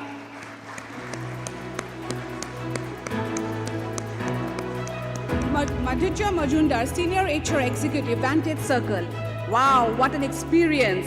An HR professional from Guwahati, Assam, who holds an MBA from Assam Institute of Management and a postgraduate certified in Human Resource Management from IIM, along with an SHRM certification. He began his journey with Marico Limited as an HR trainee, where he gained hands-on experience in recruitment, onboarding, L&D, and HR process optimization. Currently, working at a Vantage Circle as a senior HR executive, contributing to HR transformations through technology adoption, employee experience initiative, and data-driven HR practices. This means a lot. So may I now request our Honorable Vice Chancellor, sir, to please come and honor. This calls for a big round of applause. It's not an easy task to get a HR Rising Award 2025 for Assam Downtown University, Madhuja Majumdar.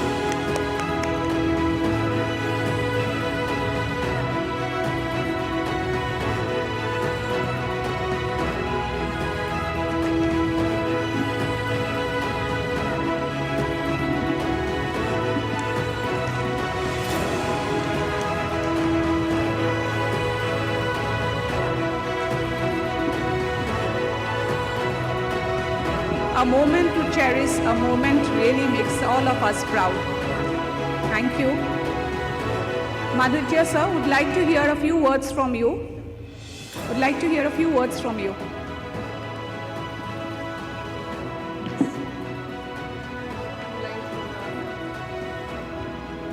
Good afternoon, everyone present here. It really feels great to receive this prestigious award. I would like to thank my mentor, Mr. Dhananjay Mazumdar, who gave me my first career break as an HR at Marico Limited, and my current organization, obviously Vantage Circle, giving me space to grow and to support all the initiatives that I brought in. Special thanks to Assam Downtown University for bringing this HR conclave culture in Northeast. They are the first one to start it. Actually, I tried for this award one more time, but I could not make it. I was not demotivated. I tried again, and today I am here because there is a saying which I believe it's not over until you win. Thank you.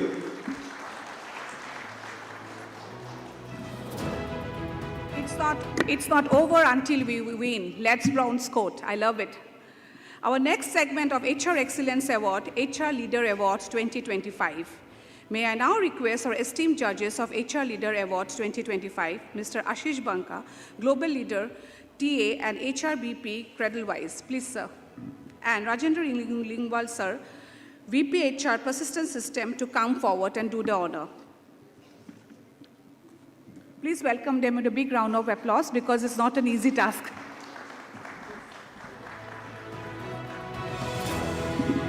Thank you, everybody, and thank you so much, Assam Downtown.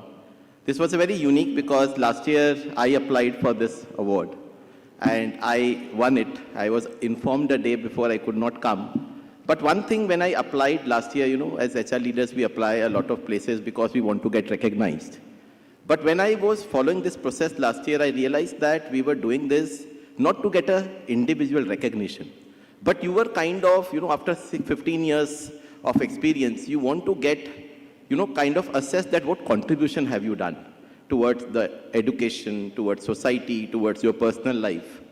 And I find this award is not something which you can buy. So, like many people think, but this was a very process which we kind of followed and I loved it. So this year when I was there and Kiranjeet and Rimjim ma'am kind of connected, why don't you judge it because you have done it?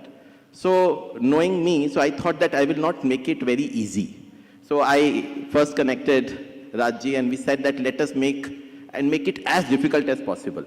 So what we did is we kind of amplified the nomination category and we asked them from testimonials from their previous employees, their mentors, and the people who presented those testimonials was the first benchmark for us to shortlist. 15 साल के बाद अपने लिए तो कोई भी बोल सकता है, लेकिन दूसरे जब उसके लिए बोले तब ज़्यादा मायने रखता है. So we did that. So we kind of amplified and 4 times than the last year's nominations people applied this year. We also kind of built the synergy in social media. And then me and Raji kind of started interviewing. So we interviewed almost, to be precise, 14 people. Sir, 14 people we interviewed. My first learning out of this process is I have never been to Guwahati. I never interacted with people from Guwahati who are HR professionals, fortunately, unfortunately. But out of those 14, 7 were from Guwahati. And I want to give a round of applause for all these 7 people who stood, and maybe a big round of applause for the HR fraternity of, Assam. I realized that people from PepsiCo, Britannia, and a lot of other companies are working and they're equally good. They are no less. One thing which I felt is, which I would advise, and I was telling during the break, that jo dikhta hai, wo bikta hai. Maybe you all believe in your quality, but the time has come that you also believe in the reach through social media, because you can bring that through to the entire country. So when we started this and we never thought of gender diversity experience, so we had 2 parameters only. While I looked at a contribution, what you can do as a HR professional, not limited to an organization, in your social life, in your personal life, and to the society. And sir, why don't you maybe take it forward and share your experience of criteria? Yeah, thanks, Ashish. So it was a tough one, as Ashish rightly mentioned. And in fact, we were also happy and amazed with the quality that, people we had. And of course, there's one winner finally, but, people were equally good. So that goes without saying. What we particularly saw is that it's not only what the person has done, okay? What we were trying to find out is, again, that AI was, I think Varsha was talking about the original ideas, the original thoughts, what the person has about human resources and what the person can actually do without AI. That's what we looked at.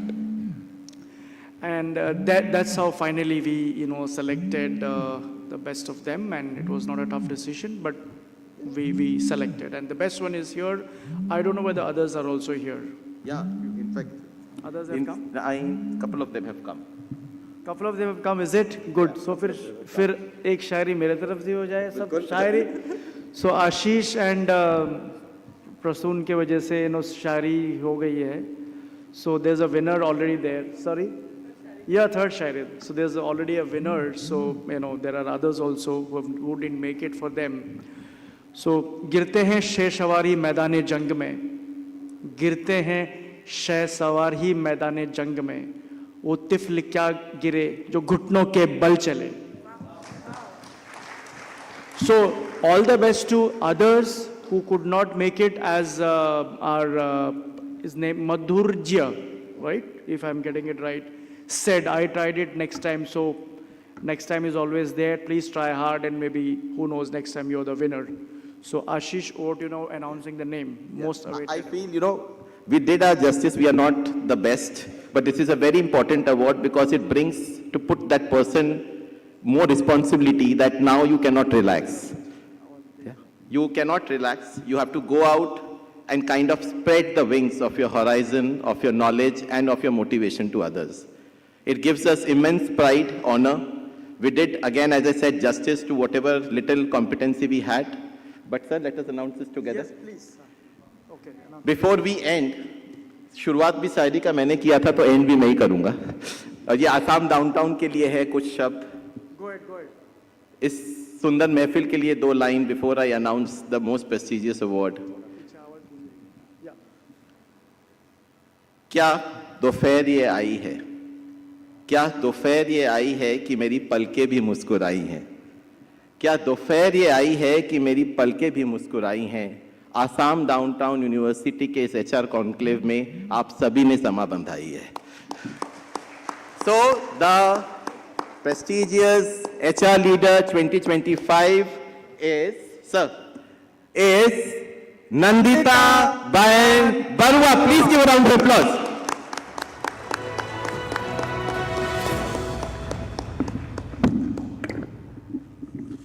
Please come forward, ma'am. She is an accomplished HR leader with over 20 decades of transformative impact across global IT and telecom enterprise. As head of HR at Trigon Technology, Mumbai, she has been the driving force behind large-scale HR transformations, culture building, and workplace modernization for rapidly growing global talent base. Nandita is known for building future-ready HR ecosystem. Her career spans important roles at Vodafone, British Telecom, IBM, Wipro, where she shaped high-performance culture. May I now request our Managing Trustee, Sir Jyotishman Datta, sir, to please come forward and give away the award. Please, sir.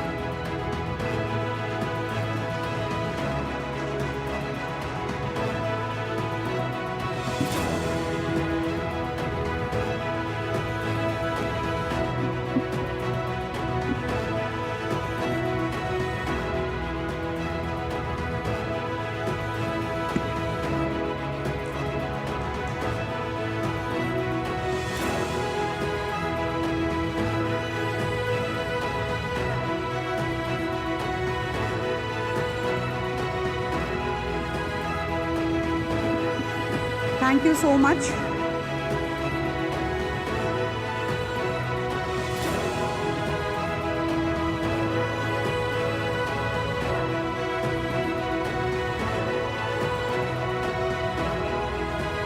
Nandita ma'am, I know there will be butterflies in your stomach.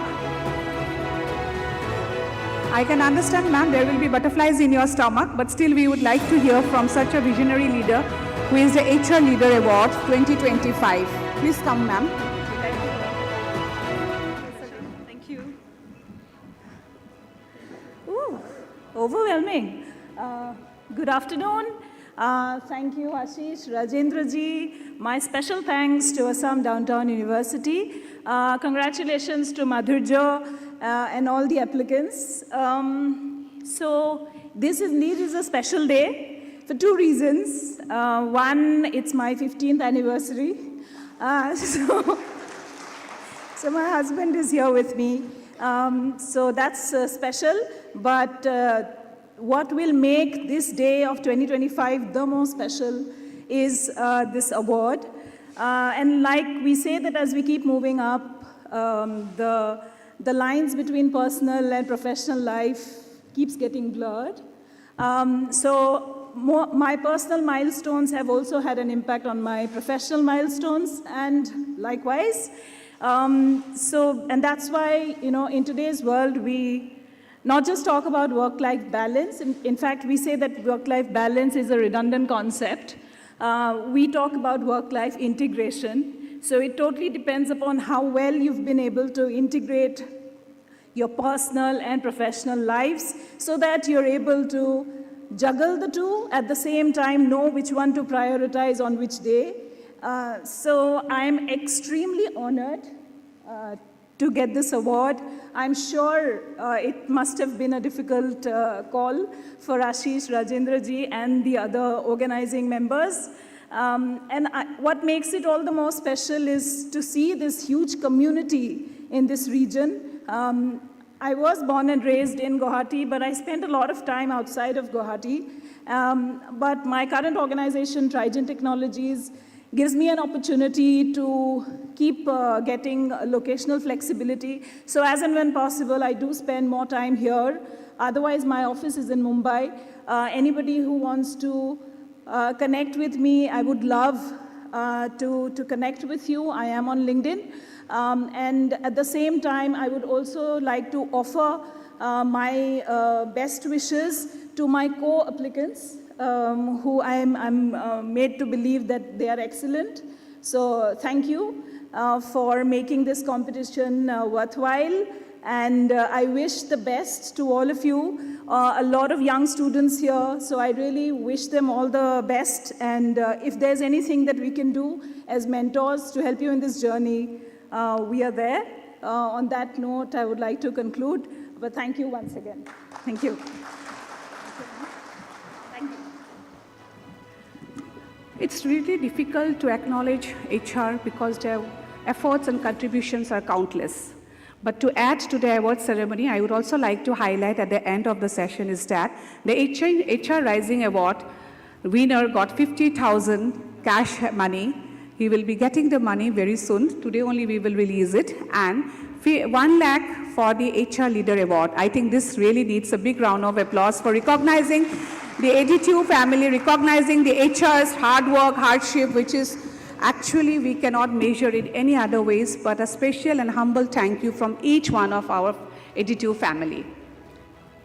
Since we are coming towards the end, the event will be incomplete if we don't invite a special person who has always been helping us in all our initiatives. He's a dynamic leader, a charming person, a visionary person, and the list goes on and on. I believe, even if I don't say the name, that you all can guess it right. Yes, it is our managing trustee, Mr. Jyotishman Datta. Please welcome him with a huge round of applause.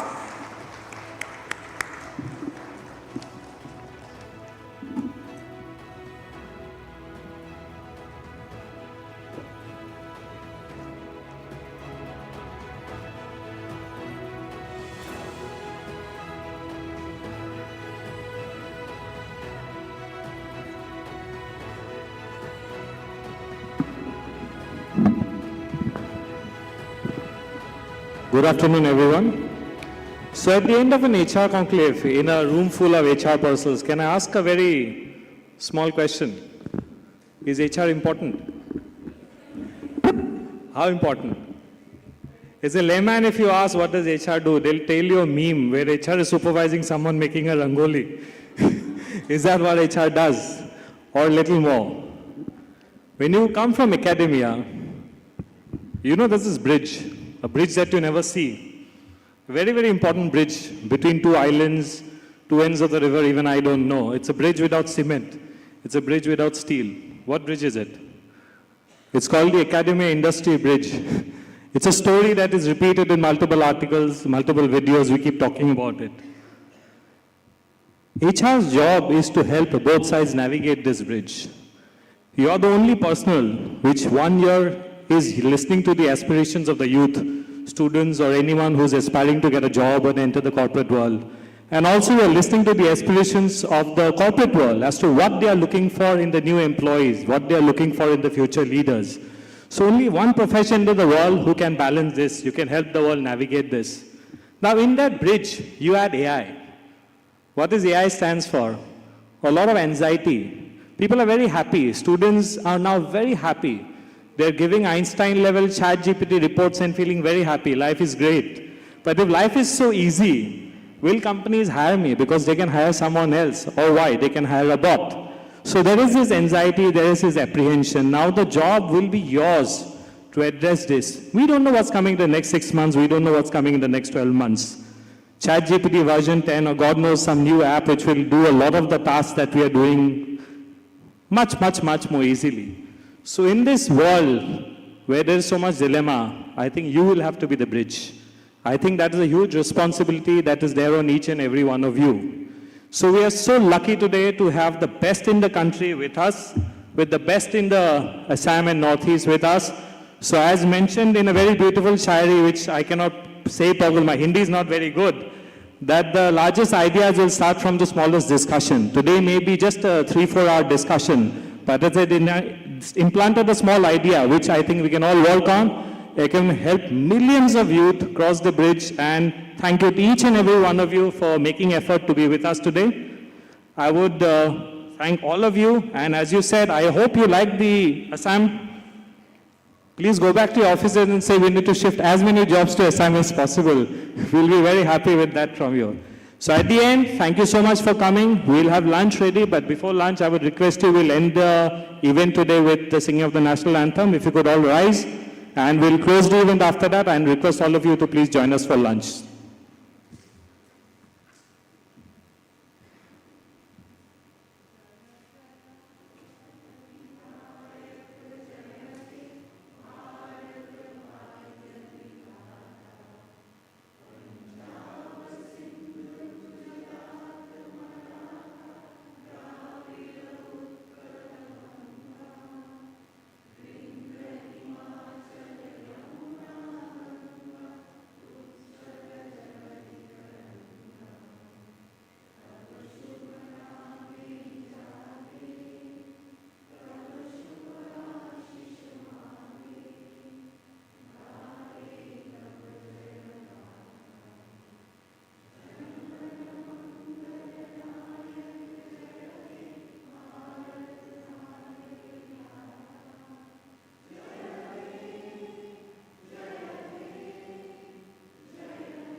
Please join us for lunch, and let's carry on these conversations over lunch, over LinkedIn, over multiple social media platforms, and let's keep interacting. Thank you so much. Thank you, everyone.